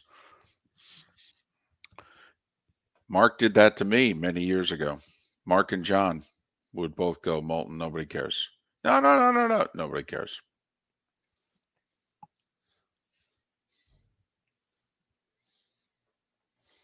I mean, honestly, how many people in our audience knew who the player was that he referenced? 4? No. Over. Under. Under. Over under 3.5. You're going under. Who the hell did he say? Miko yeah. Hirsch, I think, from the Devils. I haven't watched a New Jersey Devil game since they had the left wing lock, David. I've seen them play the Rangers. That's about it. See, there is a Western Canadian for you right there. I like the Raptors. I like the Blue Jays, the Seahawks, and the Edmonton Oilers. That is a Western Canadian right there. Still roots for the Jays. I love it. 10 seconds. Yep, they're Canada's team. That's right.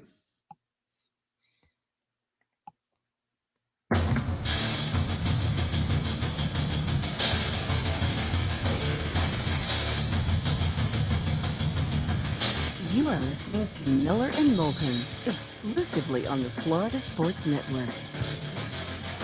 Now, here's Mark Miller and David Moulton. It is the bonus hour of Miller and Moulton. Thanks so much for being with us.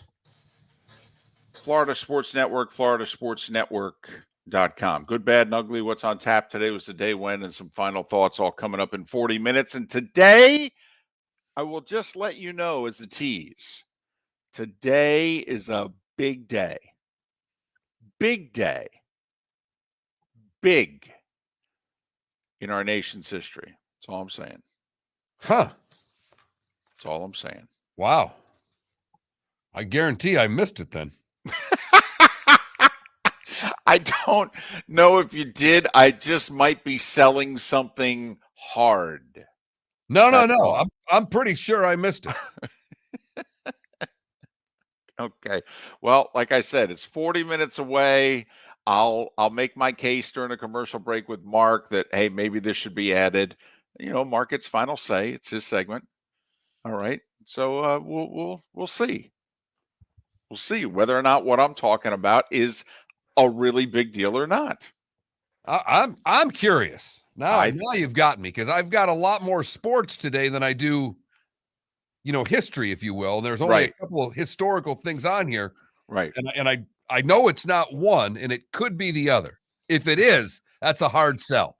Okay. All right. But it's a great tease. No matter how you slice it, Thank you. I mean, it's a Greeny-esque tease. That's my entertainment tonight effort of the day. All right. Going to tease it 6 different times, and then we're going to give you 23 seconds at 27 minutes after the hour. Good night, everybody. Right. Mm-hmm. Nobody's better at it than Entertainment Tonight. Yesterday was a lot of fun from a baseball standpoint. Games all day. I love me some afternoon baseball. But for the life of me, why didn't they play 2 games yesterday and 4 today? Why is the American League getting a day off today? I think because it's dictated by television.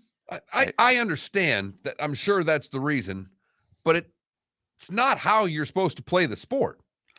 Well, here's the other thing that I don't like. The part that I like about baseball, the playoffs anyway, is that it's supposed to test your depth.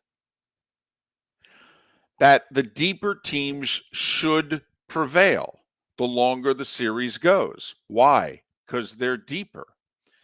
The more off days that you have, the less pitching you need. Doesn't that defeat the purpose?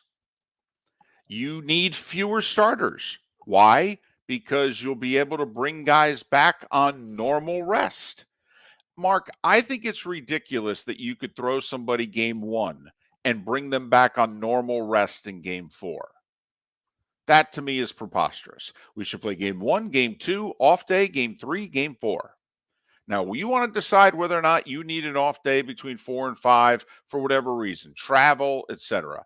I would argue no. They're not giving one, by the way. But in the American League, I believe in at least one series, it's play Tuesday. Both American League series get today off, correct? Right. Then they play Thursday.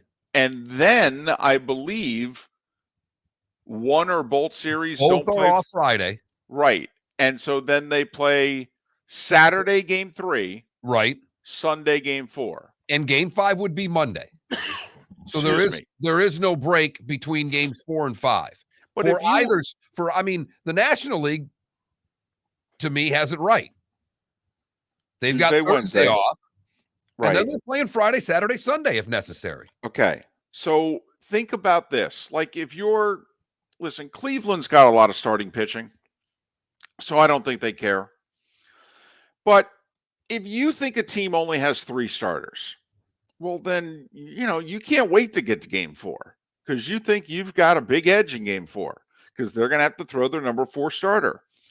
Not in the American League, you don't. Excuse me. You can start your number one starter on Tuesday. By the time you get to game 4 at Sunday, he's got 4 full days off. So if you're the Yankees, you can go Garrett Cole game 1, game 4. Now, because of the off day between games 1 and 2, and then between 2 and 3, the irony is for arguably the most important game of the year, game 5 of the division series, you're sending a guy out there on short rest because the game 2 starters are pitching Thursday. Well, they don't have enough time, because their game 5 is going to be what, Monday? Yes. Okay, well, then that's 3 days rest. So I find it ironic the way they've set it up, where actually if the less pitching you have, you could argue the division series, the scheduling, particularly in the American League, suits you. And I guess to me, the only thing, and I get you on it just seemed a lot simpler than that. We could have had 4 games today, 2 National League games yesterday. You would have had the series run the same course, if you will. Just that extra off day in the American League doesn't make any sense. David's reasoning is spot on as to why. But yeah, of course TV dictated it. That's when they wanted the games to be. Now, and I don't think it's because Turner's got hockey tonight. First off, because the games are on TNT, the baseball games are on TBS. And trust me, they've got enough personnel. It's not like anybody who worked, games 1 in New York and Houston are then working the hockey tonight and then they're going back to the baseball. That's not happening. The only people that would possibly do that would be the announcers, none of the crew. But I will say this, Mark, even though neither one of us after the events of yesterday give the Mariners a chance to beat the Astros now in the best of 5, considering they blew a 7-3 8th inning lead and gave up a walk-off 3-run homer in the 9th. But if a team could use a day off after yesterday, it's the Mariners. I mean, think of the advantage psychologically. Think about how jazzed up the Astros would have been going to the Bark today, as opposed to the Mariners having to literally go, put that one behind us. Now, you know what they got to do after the game yesterday? They got to go drink. They got to go really get it out of their system. Not have to go back to the hotel, get a good night's sleep because we're playing a day game again on Wednesday. I mean, the Mariners tied one on last night. By the way, for the record, I love the unders in both games today. These games are going to be in the shadows. 4:30 start in Atlanta. Smoltz, yesterday, because the game went so long, Smoltz started talking later in the game. He says, I didn't expect this, but in about 20 minutes, we're going to see exactly what it is like when the game starts tomorrow. And boy, is it a pitcher's paradise. I mean, Smoltz went on and on about how much he loved to pitch in those conditions. So Braves, Phillies, and Dodgers, Padres, a 5:30 start. It's going to be one of those quirky games with a lot of shadows early. So for that reason, David, I'm playing both unders today. Well, and the other thing that you're getting the Phillies ace pitching in game 2. That's why what a huge advantage to win game 1. Now they get to come back with their best starter in Zach Wheeler. But also the Padres get to come back with Darvish. Now their best pitcher. Now the Padres have had no success against the Dodgers, but it's Darvish against Kershaw. So, I mean, on paper, Mark, I got to like your thinking from a betting standpoint. Of course, it's baseball, and as we know, any blanking thing can happen. But and the rate I've been going, these will both be 10-6 games. But on paper, they do both have 2-1, 3-2 written all over. They really do. Unders are just boring. Speaking of unders, still the play in the NFL. And do you know where it's really the play? A prime time game. Like unders overall are around 60%, but unders in prime time games are over 70. Yeah, your Monday night game was one of the few overs. Because Sunday night was an under game at 19-17 rather. Thursday night, 12-9. And I thought I saw a stat where it's something like in prime time games, it's 20-7 right now, unders. You want to take a shot at what the number is for Commanders Bears in the over-under? Ooh. Because the NFL is starting to dare. I mean, it's not the NFL. Vegas is starting to dare you to take unders. To take unders? Yes. Okay. So usually if the under is in the low 40s, that's Vegas's way of saying we think this is going to be a low scoring game. Occasionally you'll get one in the high 30s. For you know what and giggles, I'll go 39.5. It's 38. Wow. It's 38. What's the spread? Basically a pick 'em. Bears are a 1-point favorite right now. So they're saying, 2019. Right. Something That's like what they're that. saying. 20-19. Wow, you think either team can get to 20 against the other? No, not without the defense scoring. Well, it is Carson Wentz after all. Exactly. If there's somebody that can let the defense score, it's Carson Wentz.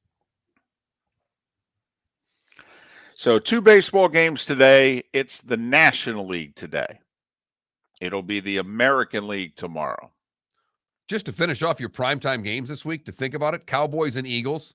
Cowboys with that great defense, that's a 42 number. So another low-scoring game is what Vegas sees. And your Monday night game's only 45.5, and that's got the Chargers in it. Yeah, the problem is it also has the Broncos in it. That's why I didn't mention them.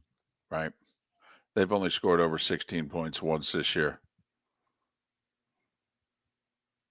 Who's the next NFL coach to get fired? Since Matt Rule got fired. I think Nathaniel Hackett could get fired after this game. Come on. Has anybody ever had a 6-game, and I mean from the start of the season? Now you didn't fill in, you were in an interim, that sort of deal. You didn't get fired 6 games into year 2. That's happened a lot. Mike Shanahan got fired, I think, 4 games into his second year with the Raiders. This was before he was head coach of the Broncos. But, I mean, that would be epic. Epic. You fire a brand new head coach 6 games in. If Rivera loses against the Bears this week, I think Ron Rivera's time I think he's on borrowed time. That would be interesting because he's kind of the face of the organization, positive role model type guy, overcame cancer, well respected. Because otherwise now Snyder goes back to being the face of the organization. I understand, but they have 1 win. And if they lost to the Bears, they'd still have 1 win in a division where everybody's exceeding expectations right now. So I'll let you answer it on their side. We'll take the break and we'll find out who Moulton thinks is going to get fired next on Miller and Moulton. The good, the bad, and the ugly. Still 25 minutes away right here on the Florida Sports Network. Don't miss the Miami Dolphins watch good party one. every Sunday at the Seaside Bar and Grill in Bonita Springs. Presented by Clutch Vodka. That's a good the one. Seaside will be serving Clutch Vodka drinks, including the awesome Bloody Mary bar at the Seaside. If you can't be at Hard Rock Stadium, come have fun at the best place in town to watch the Dolphins and enjoy the best, clean, crisp, smoothest vodka. That's Clutch with a K. Miami Dolphins parties every week at the Seaside Bar and Grill on Old 41 in Bonita Springs. Powered by Clutch Vodka. Mark Miller for SWFL Golf Carts or online, flgolfcarts.com. If you're looking for a golf cart, an e-bike, or an e-motorcycle, go visit Alex and the gang at SWFL Golf Carts. flgolfcarts.com online. Check out their whole inventory. If you're looking for a custom cart, they can take care of you. 2-seater, 4-seater, 6-seater, they've got you covered. E-bikes, nobody better for value and service. E-motorcycles, check them out. Again, flgolfcarts.com. flgolfcarts.com. Ladies and gentlemen, once again. Yeah. Hi. Excuse me. Hey, the line starts back here. Ma'am, if your party's not here, you're going to have to go around again. If you had the opportunity to avoid all this, wouldn't you? Salt Live is the official transportation provider of the Miller and Moulton Morning Show, making your trip to and from the airport seamless and stress-free. Salt Live is supported with the help of local partners like the Bayfront Inn. Gather your family and friends and enjoy a leisurely day on the water with a pontoon or deck boat. If you prefer to explore the waterways without a motor, the Bayfront has canoes, stand-boot, kayaks. At the end of your journey, enjoy lunch or dinner at the Bamboo Tropical Bar and Grill. The Bayfront Inn, something for everyone on 5th Avenue in downtown Naples. BayfrontInNaples.com. When you need a ride, book with Salt Live Transportation, 308-8686. or book on saltlifetransportation.com.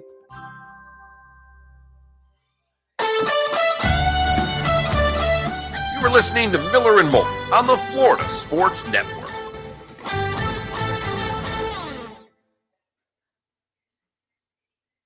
Welcome to Tennessee. We need some people to come up with a nickname and mascot. I'll do it. Oh, okay. So are you going to volunteer? Yep. All right. So what? That's it. What's it? Volunteers. That's the name. Maybe we should brainstorm a little longer. Yeah, we need to keep going. Nope, this is the one. Volunteers. You said I could do it. Volunteers? Really? I mean, what are we, a nonprofit? Well, I mean, there is the true story of the 30,000 Tennesseans who volunteered to fight in the Mexican-American War. Boom. What's up now? Okay, yeah, it's a cool story, but I mean, can we go with like the Tennessee Soldiers or Warriors? No, sir. It's got to be the volunteers. That's it. It just sounds like we serve soup. What's wrong with soup? Volunteers it is. Okay, well, can we at least shorten it to say like Vols? Yeah, okay. Vols is fine. So I guess the mascot then will be like a soldier. I got myself a rotate coonhound dog named Smokey. He's going to do it. The hound dog. Well, don't worry. We'll dress up a guy like Davy Crockett. What? Like Davy Crockett? Are you just making this up as you go? No, he was there. Where? The Mexico thing, amigo. Okay, whatever. Well, I mean, the fight song has got to be about the heroes from that war. Actually, I wrote a song called Rocky Top. We'll sing that. Oh, he wrote a song. What? Our fight song? No, we'll have a real fight song nobody cares about, but people will lose their minds over this one, I promise. Let me see that. Yep. Once I had a girl on Rocky Top, half bear, the other half cat. What kind of redneck is this? Yeah, I don't really know what the words mean. I just drank a bottle of Jack Daniels and wrote some stuff on a napkin. But we're going to sing it over and over and over and over and over and over and over. Okay. All right. That does it. I think we're good. Go Vols. Go Big Orange. Okay, you're done.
Saw a tweet yesterday from a Philadelphia sports fan that said, I don't know if I could handle the Phillies and the Eagles being really good at the same time.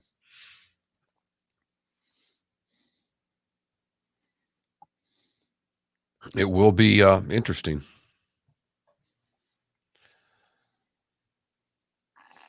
Yeah, Dr. Roto tomorrow, 8:35. Fantasy football. I don't know what Aldo fan. But you guys all do. Sorry. Yes, we do. Every Thursday at 8:30. That would be 6:30 Mountain. I'm so happy right now, David. I don't know if you caught that, but he's in Edmonton, so that's Mountain. Love the Mountain time zone. It's the greatest of all time zones.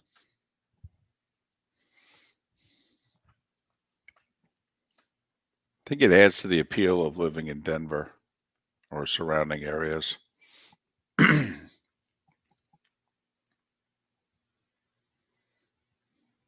That in the Pacific time zone, when it comes to watching sports, they're spoiled. Pacific's weird, though. It's so early. Right, because like an NBA Finals game starts at 5:30, 6 o'clock. Which would be outstanding. Someone actually might want to watch it then. I mean, it's like in rush hour traffic for them.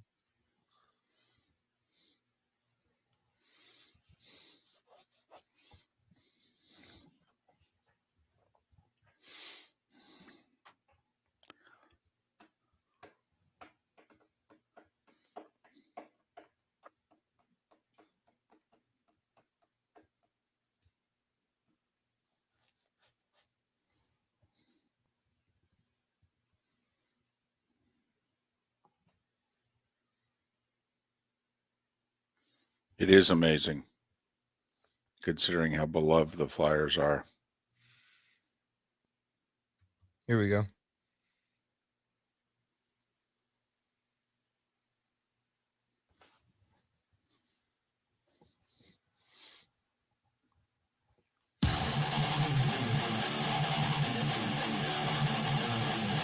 You're listening to Miller and Moulton, exclusively on the Florida Sports Network. 21 minutes past the hour. Miller and Moulton, Florida Sports Network, floridasportsnetwork.com. Our poll question: do you think Draymond Green can successfully return and play with the Warriors? Yay or nay?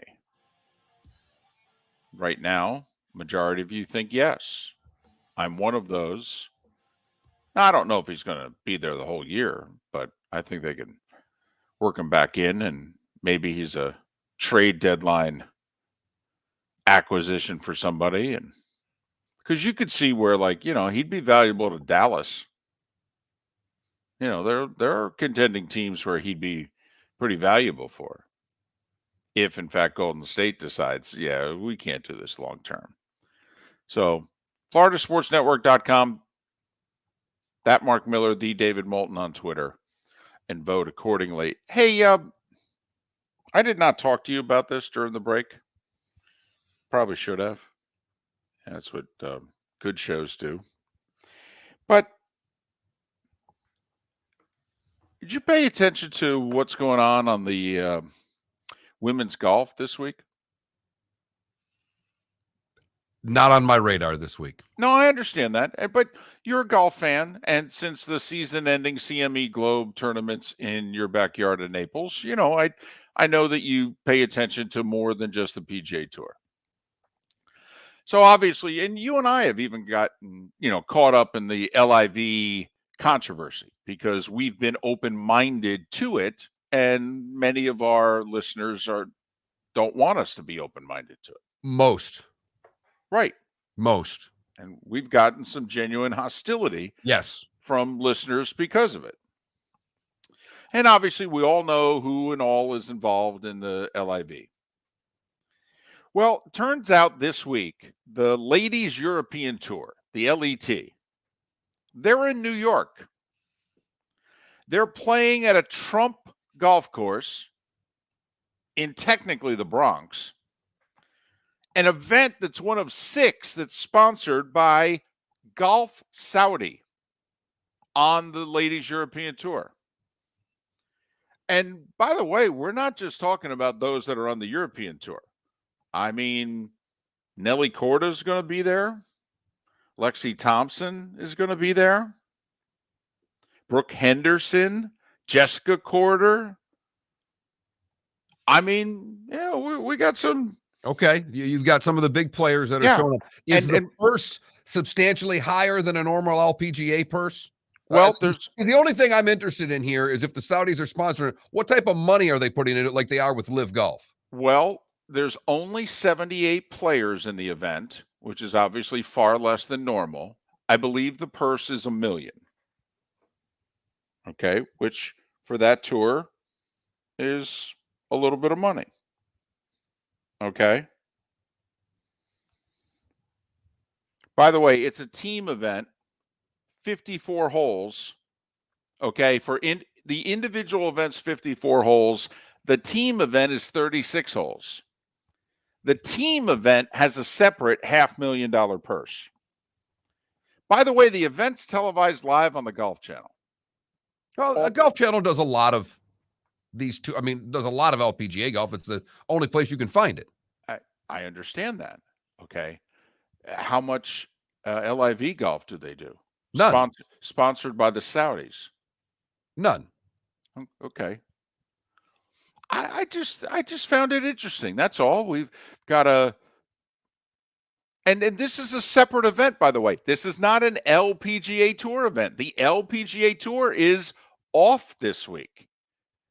And so the LET, the European Tour, is scheduled this event in New York on an off week for the LPGA Tour, which isn't that what LIV said they'd like to do? That, basically, down weeks on the PGA Tour, schedule our stuff, give guys the option of playing and that sort of deal. That's all. I just thought maybe there's some similarities here.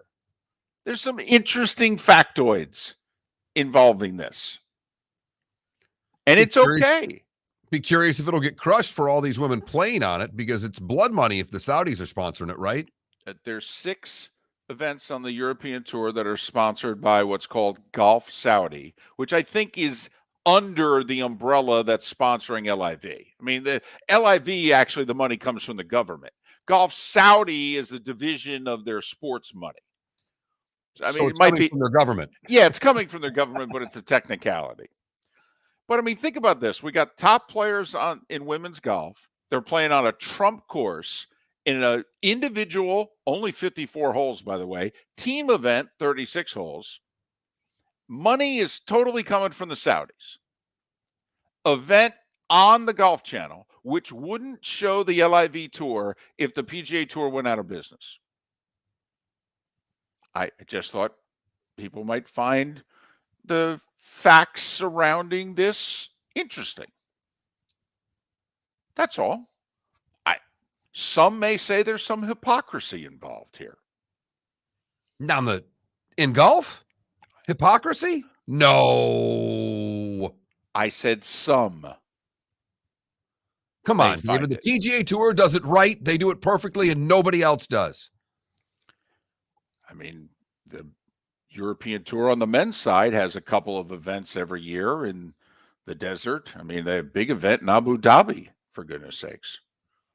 You know, PGA Tour has allowed their players to go play in it, giving them exemptions.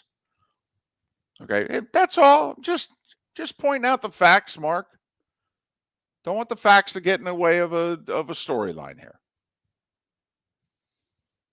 So, and this is in New York. I mean, you would think after the way the New York media attacked Live Golf having their tournament in New Jersey, right? Because obviously the 9/11 ties, and we all understand that, right? No, so you would think they would have the same venom towards this event being sponsored by the Saudis. Oh, this Trump course is a lot closer to Lower Manhattan than where the LIV event was. Right, you said this one's in the Bronx. Yeah, mm-hmm. Yeah, I mean, it's 20 minutes tops. I mean, 2 train rides. Yeah. Mm-hmm. I'm just saying. That's all. 54-hole event, by the way. 36-hole team event. All the money coming from the Saudis. Apparently, they do 6 of these events, which is funny. How many LIV events are we having this year? 8. Huh. Hey, I'm curious. There's women's golf ranking points. Are they getting golf ranking points for this event? Of course they are. 54 holes, huh? 78 competitors, which would lead me to believe if there is a cut, it is a very minor cut. No, there's no cut. No cut. There's no cut, Mark. There's no cut. No pick. There's no pick. There's no pick. There's no cut. So that's all. That's something worth noting. By the way, the mainstream golf world is going to cover this event and celebrate it. I mean, they're writing preview stories now. Golf channels, you watch a Golf Channel today, they'll do a preview story on this event. They're going to show 3 rounds of coverage on it. Are you kidding me? If I'm watching the Golf Channel today, David, check me in somewhere. Okay? I understand, but the Golf Channel's located less than an hour from this event. Remember, they moved to the home of golf, Connecticut. So that's all. Just pointing it out. Yep. Trump course. Saudi money. 20 minutes. I've heard this before, and I know it got crushed the last time they did this with the Trump golf course and Saudi money. Oh, my goodness. Everybody involved, you rat bastards. Every single one of you. Anti-American. Okay. Greedy blankety blanks. Yep. Protesters for days. Uh-huh. Golf Channel, live coverage. We'll see if they cover the protests. I'm sorry. There would have to be a protest for them to cover. Right. Mm-hmm. Miller and Moulton. We'll take money from just about anybody. Right. We really will. I don't care where it comes from. We'll take it. Sponsorships available. Saudis, you want to buy the show? It's available. The good, the bad, and the ugly's next.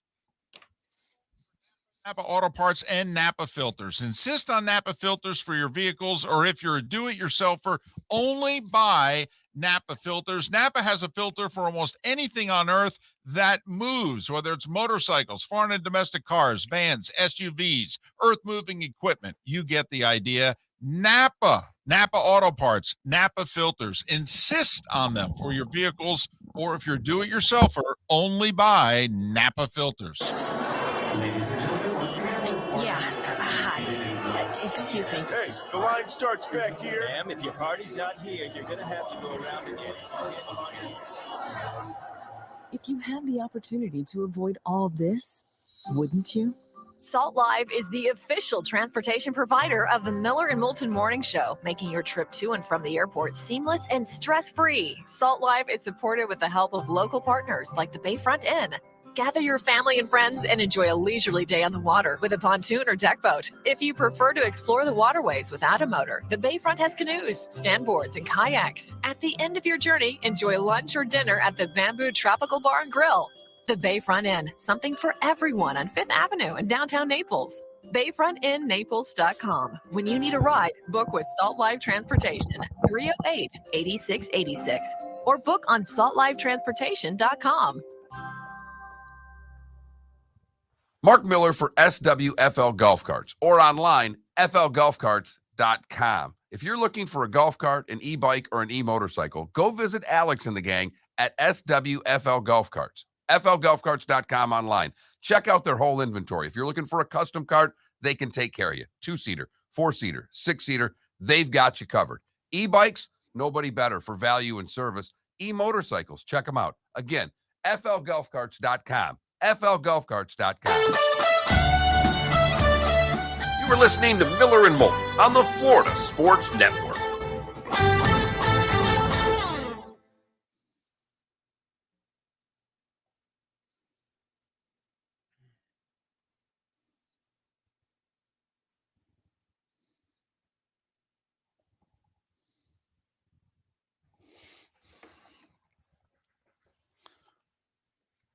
I don't know if we want to mention that, but did you see two things? A, Matsuyama came out and said LIV golfers should get world golf ranking points.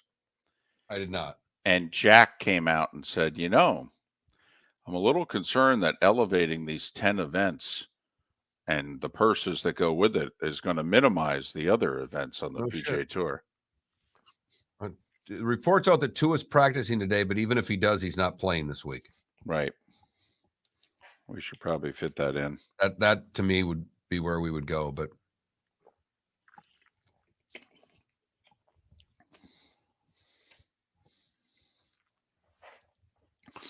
and then I got my big sell. Big event today. Was it in 1901? No, earlier. And I don't have it. Got to be honest, my heart wasn't in this last night at about 9:30. Oh, you were falling asleep. I guess it was 8:30. It was right when I put Maddie to bed, and I raced through it pretty quickly to get back down to watch more Yankee baseball. Wow. Words that you haven't said very often. You know what? I like watching the Yankees. I probably know more Yankees than any other team in baseball, so it's comfortable.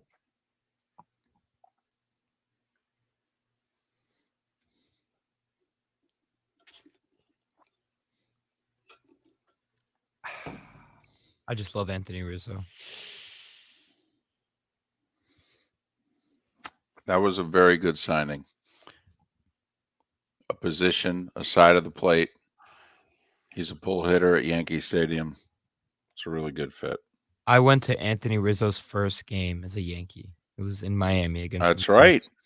It was awesome.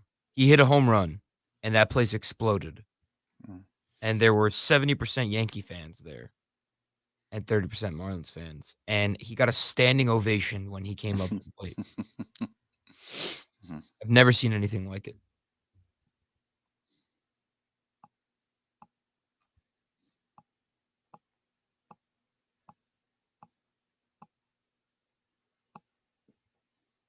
I love it because that whole trade deadline was a fire sale. And they got rid of everyone. I have a friend from Chicago who's a Cubs fan that says that it was the worst day of her life. Like, she cried. I don't think she's had a pretty good life.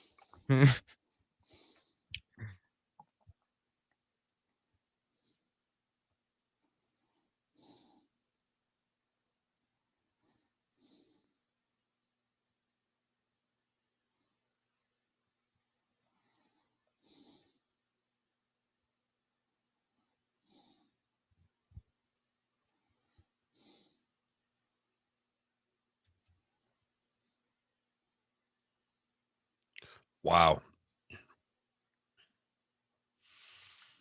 A lot of these good games are at noon this week. There's a bunch of good games, I should say. Someone's wanting a NCAA red zone for Saturday. I don't think they're far off. Marshawn Lynch is joining the Thursday Night Football pregame show. Let's go. So what now? You got Fitz, Tony Gonzalez, Richard Sherman. Beast mode.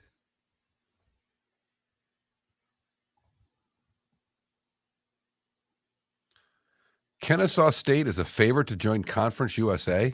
Yeah, that came out Friday.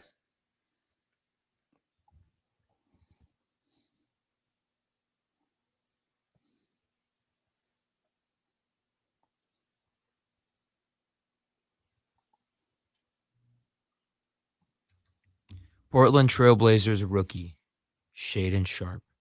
Remember the name.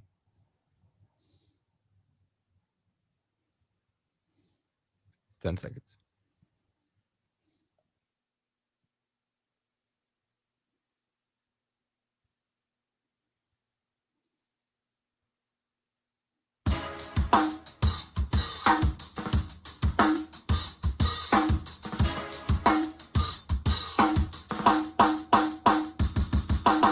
Welcome back to Miller and Moulton, only on the Florida Sports Network.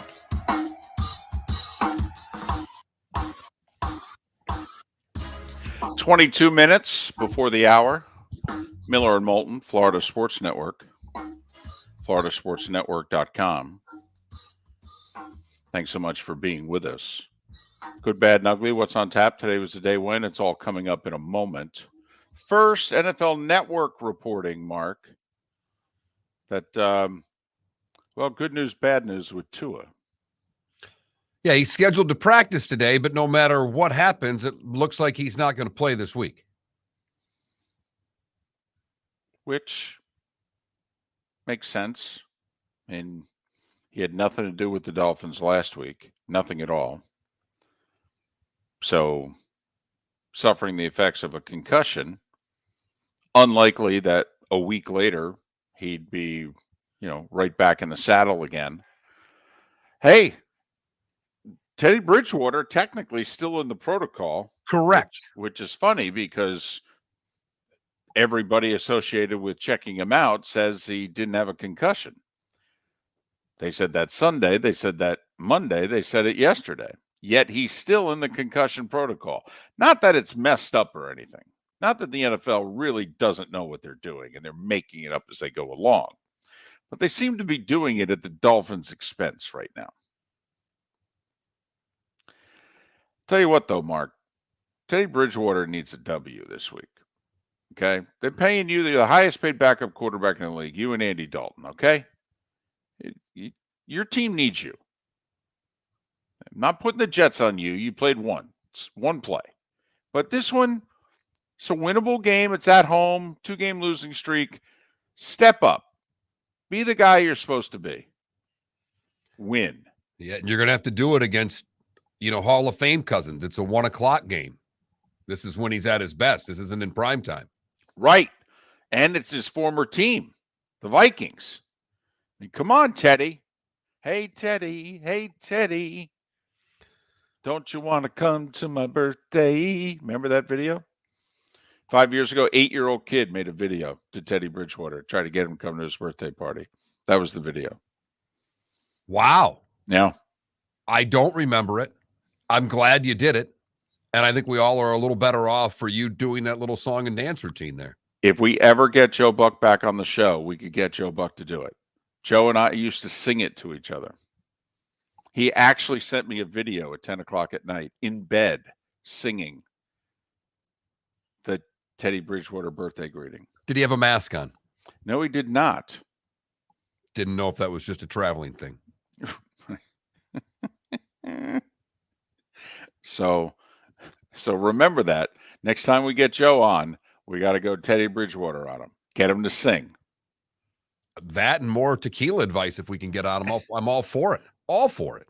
It's time for someone to take back this segment, if for no other reason than to stop David from talking about Meghan and Harry. Here's Mark Miller with Today Was the Day When.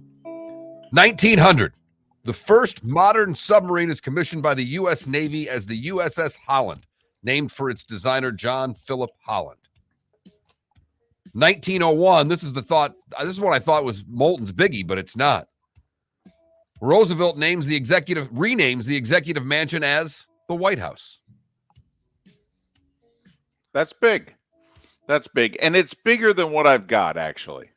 Okay. I feel better now that I didn't miss it, or maybe I did. 1907, Cubs beat the Tigers for their first championship.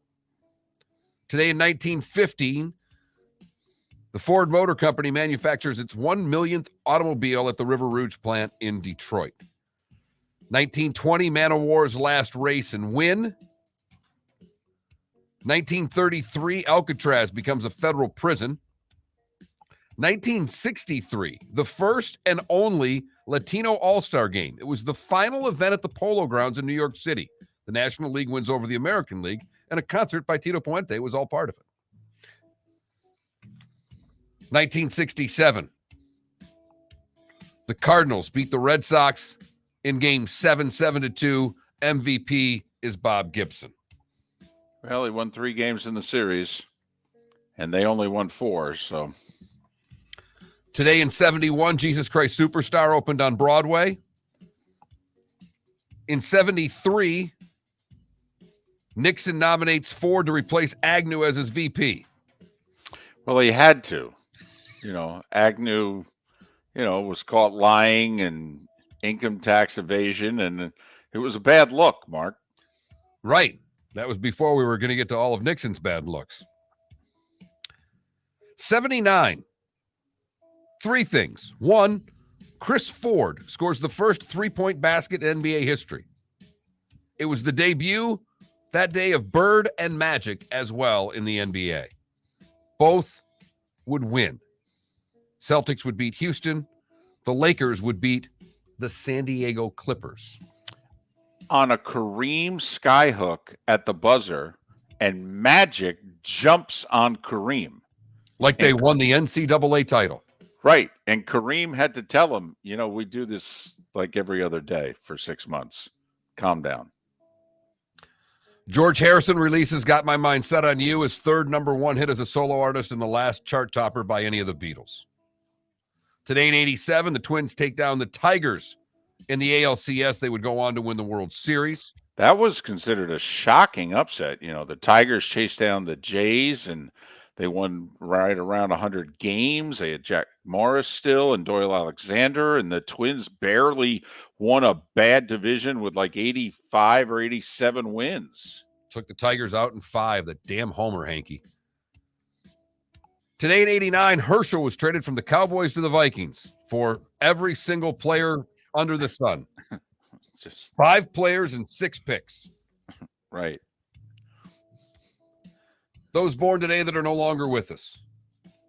Pavarotti, Dusty Rhodes, and Pat D'Annunzio. He was the lead singer of the Smithereens. Great band. Go listen to their first album today. You'll thank me later. Those that are celebrating their birthdays. Ned Jarrett is 90 years old today. Tony Kubek is 86 years old today. Actor Hugh Jackman is 54. As is Leon Lett. Charlie Ward and Kirk Cameron are both 52. Marion Jones is 47 and Bodie Miller is 45. And that's my version of Today Was the Day When. What the hell did I miss, Moulton? Well, I mean, Columbus discovered the New World 530 years ago today.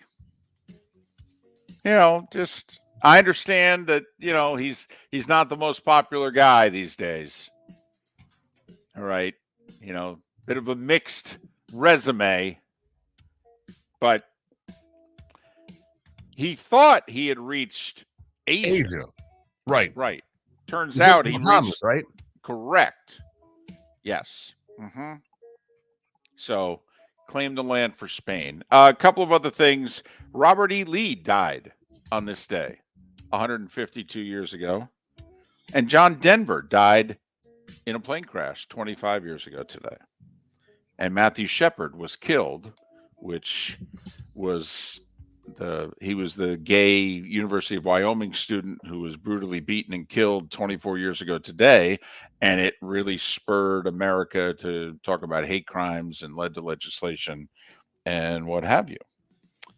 And Oktoberfest was born 212 years ago today. The origins of Oktoberfest were today in 1810. So what we're telling you is drink some beer, listen to a Smithereens album today, and you'll have everything covered. And if you want to end it with a John Denver song, Flying High, Colorado, something like that. You've heard folks elsewhere mock Florida is gonna Florida. Well, Mark Miller sees it differently. He calls it the good, the bad, and the ugly. What you got, Mark? We go to Minnesota for the good, where Travis Ganger is a horticulture teacher, and he just grew the largest pumpkin ever grown and weighed in North America. 2,560 pounds. I'm sorry, what? He grew a 2,560-pound pumpkin. He's got a pumpkin that weighs more than a ton? Yes. It's the second time in 3 years he's won the pumpkin championship, which he won in 2020 as well. Did he put some lead balls in it, though? There's weights in the pumpkin! There's weights in the pumpkin!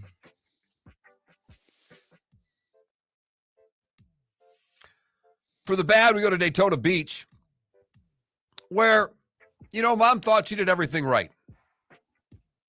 Left the kid with Grandpa. And Grandpa was babysitting the granddaughter and had to return his rental car. Problem was, he left the toddler in the back seat of the rental car. Oh, snap. Fortunately, a couple of Hertz employees found the toddler. They were able to get Mom. Grandpa got arrested for child neglect. Kid's all right. Very scared, very worried. Please tell me. Yes, what? If you're saying, yes, he gets arrested. You leave the kid in the back of the car. It's child neglect. Not neglecting that, obviously that's a criminal screw up. Okay. But I'm hopeful that somebody's going to tell me that he literally is on the dementia train, because if not, how far away from the car should it hit you that, holy blank, I don't have so-and-so with me? About 45 minutes from when the car was turned off until when the employees found the kid.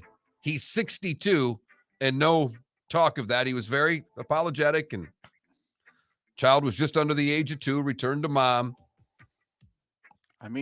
You drop off the rental car. You're going somewhere. At some point, don't you look around and go, oh, I'm missing something. I know I'm missing something. Yeah, your grandchild. For the ugly, we go to Vanderbilt Beach, where Alexis, and Stephen Gennari went looting after Hurricane Ian. And not only did they go looting, they brought their kid with them to do it. When they were finally busted, they found the pair doing a lot of damage trying to get into a condo. They've stolen clothes, shoes, liquor, and other items, and made sure that they had the kid with them. Scumbags. And that is the good, the bad, and the ugly on today, October the 12th, 2022. Hey, you know, there's college football tonight. There sure is. ESPN 2, 7:30. Marshall's hosting Louisiana. Marshall's a big favorite, too. 10.5. It's a short week, though. Don't you have to lay the points? I don't know anything about either one of these two teams, but, I mean, this is a short week. Wednesday on the road. Yeah, but they have not played since October the 1st. That's the Ragin' Cajun. So I think really? time off. Oh, wow. I don't know if they're both coming off a bye week, but Louisiana's coming off a bye week. They're 2-3. Marshall coming off a win over Gardner-Webb. David, I have no idea. No idea. You said lay the points? 10.5. Give me Louisiana. I deserve that. I have earned that and then some. Well done, young man.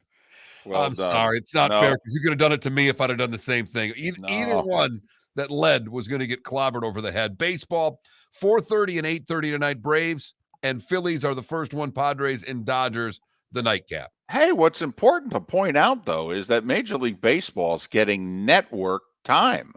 All right. A couple of the playoff games got ABC to air the games in the wild card round. And this is the second game of Phillies Braves that's on Big Fox. And I mean, this is cutting into those early evening newscasts. I mean, this is going to be 4:30 to 8 o'clock, basically. It's going Not to lead. to mention all the Fox are running syndicated programming from 7 to 8 that they make a boatload of money on. Right. I mean, they own all of the commercial breaks. Correct. I mean, these stations own all of their commercial spots from 4:30 until 8 o'clock. Every single one of them on a Fox. There's no network programming. So they are dipping into the cash that Fox makes for baseball for this. No doubt about it. And some of those Fox affiliates have Wheel and Jeopardy. I mean, you're printing money. FS1 for Padres Dodgers, 8:30. 5:30, obviously, out west. Ooh, Shadows baseball. Darvish and Kershaw. Who do you like tonight? Did the Braves get it done? Oh, yeah. The Braves are the better team. Put it this way. If But you're a Phillies pitcher tonight, I know the Phillies are sending their best pitcher tonight. If you're a Phillies fan, I know you already got one, but if you can't win with Zach, that's a bad sign. As crazy as it sounds, when you send your best and get beat, uh-oh.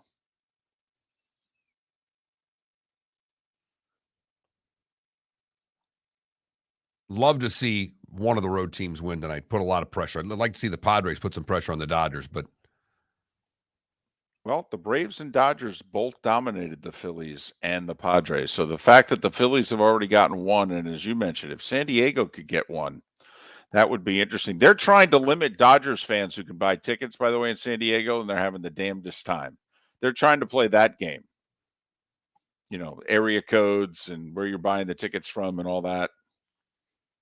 So, part of the rivalry. Thursday night football tomorrow. We'll preview that. Talk a little Gators as they get ready for LSU. Dr. Roto after a 2-week hiatus tomorrow. Taking your fantasy questions. We'll do it tomorrow. Miller and Moulton. Thanks for listening. David Moulton for Napa Auto Parts, and Napa Filters.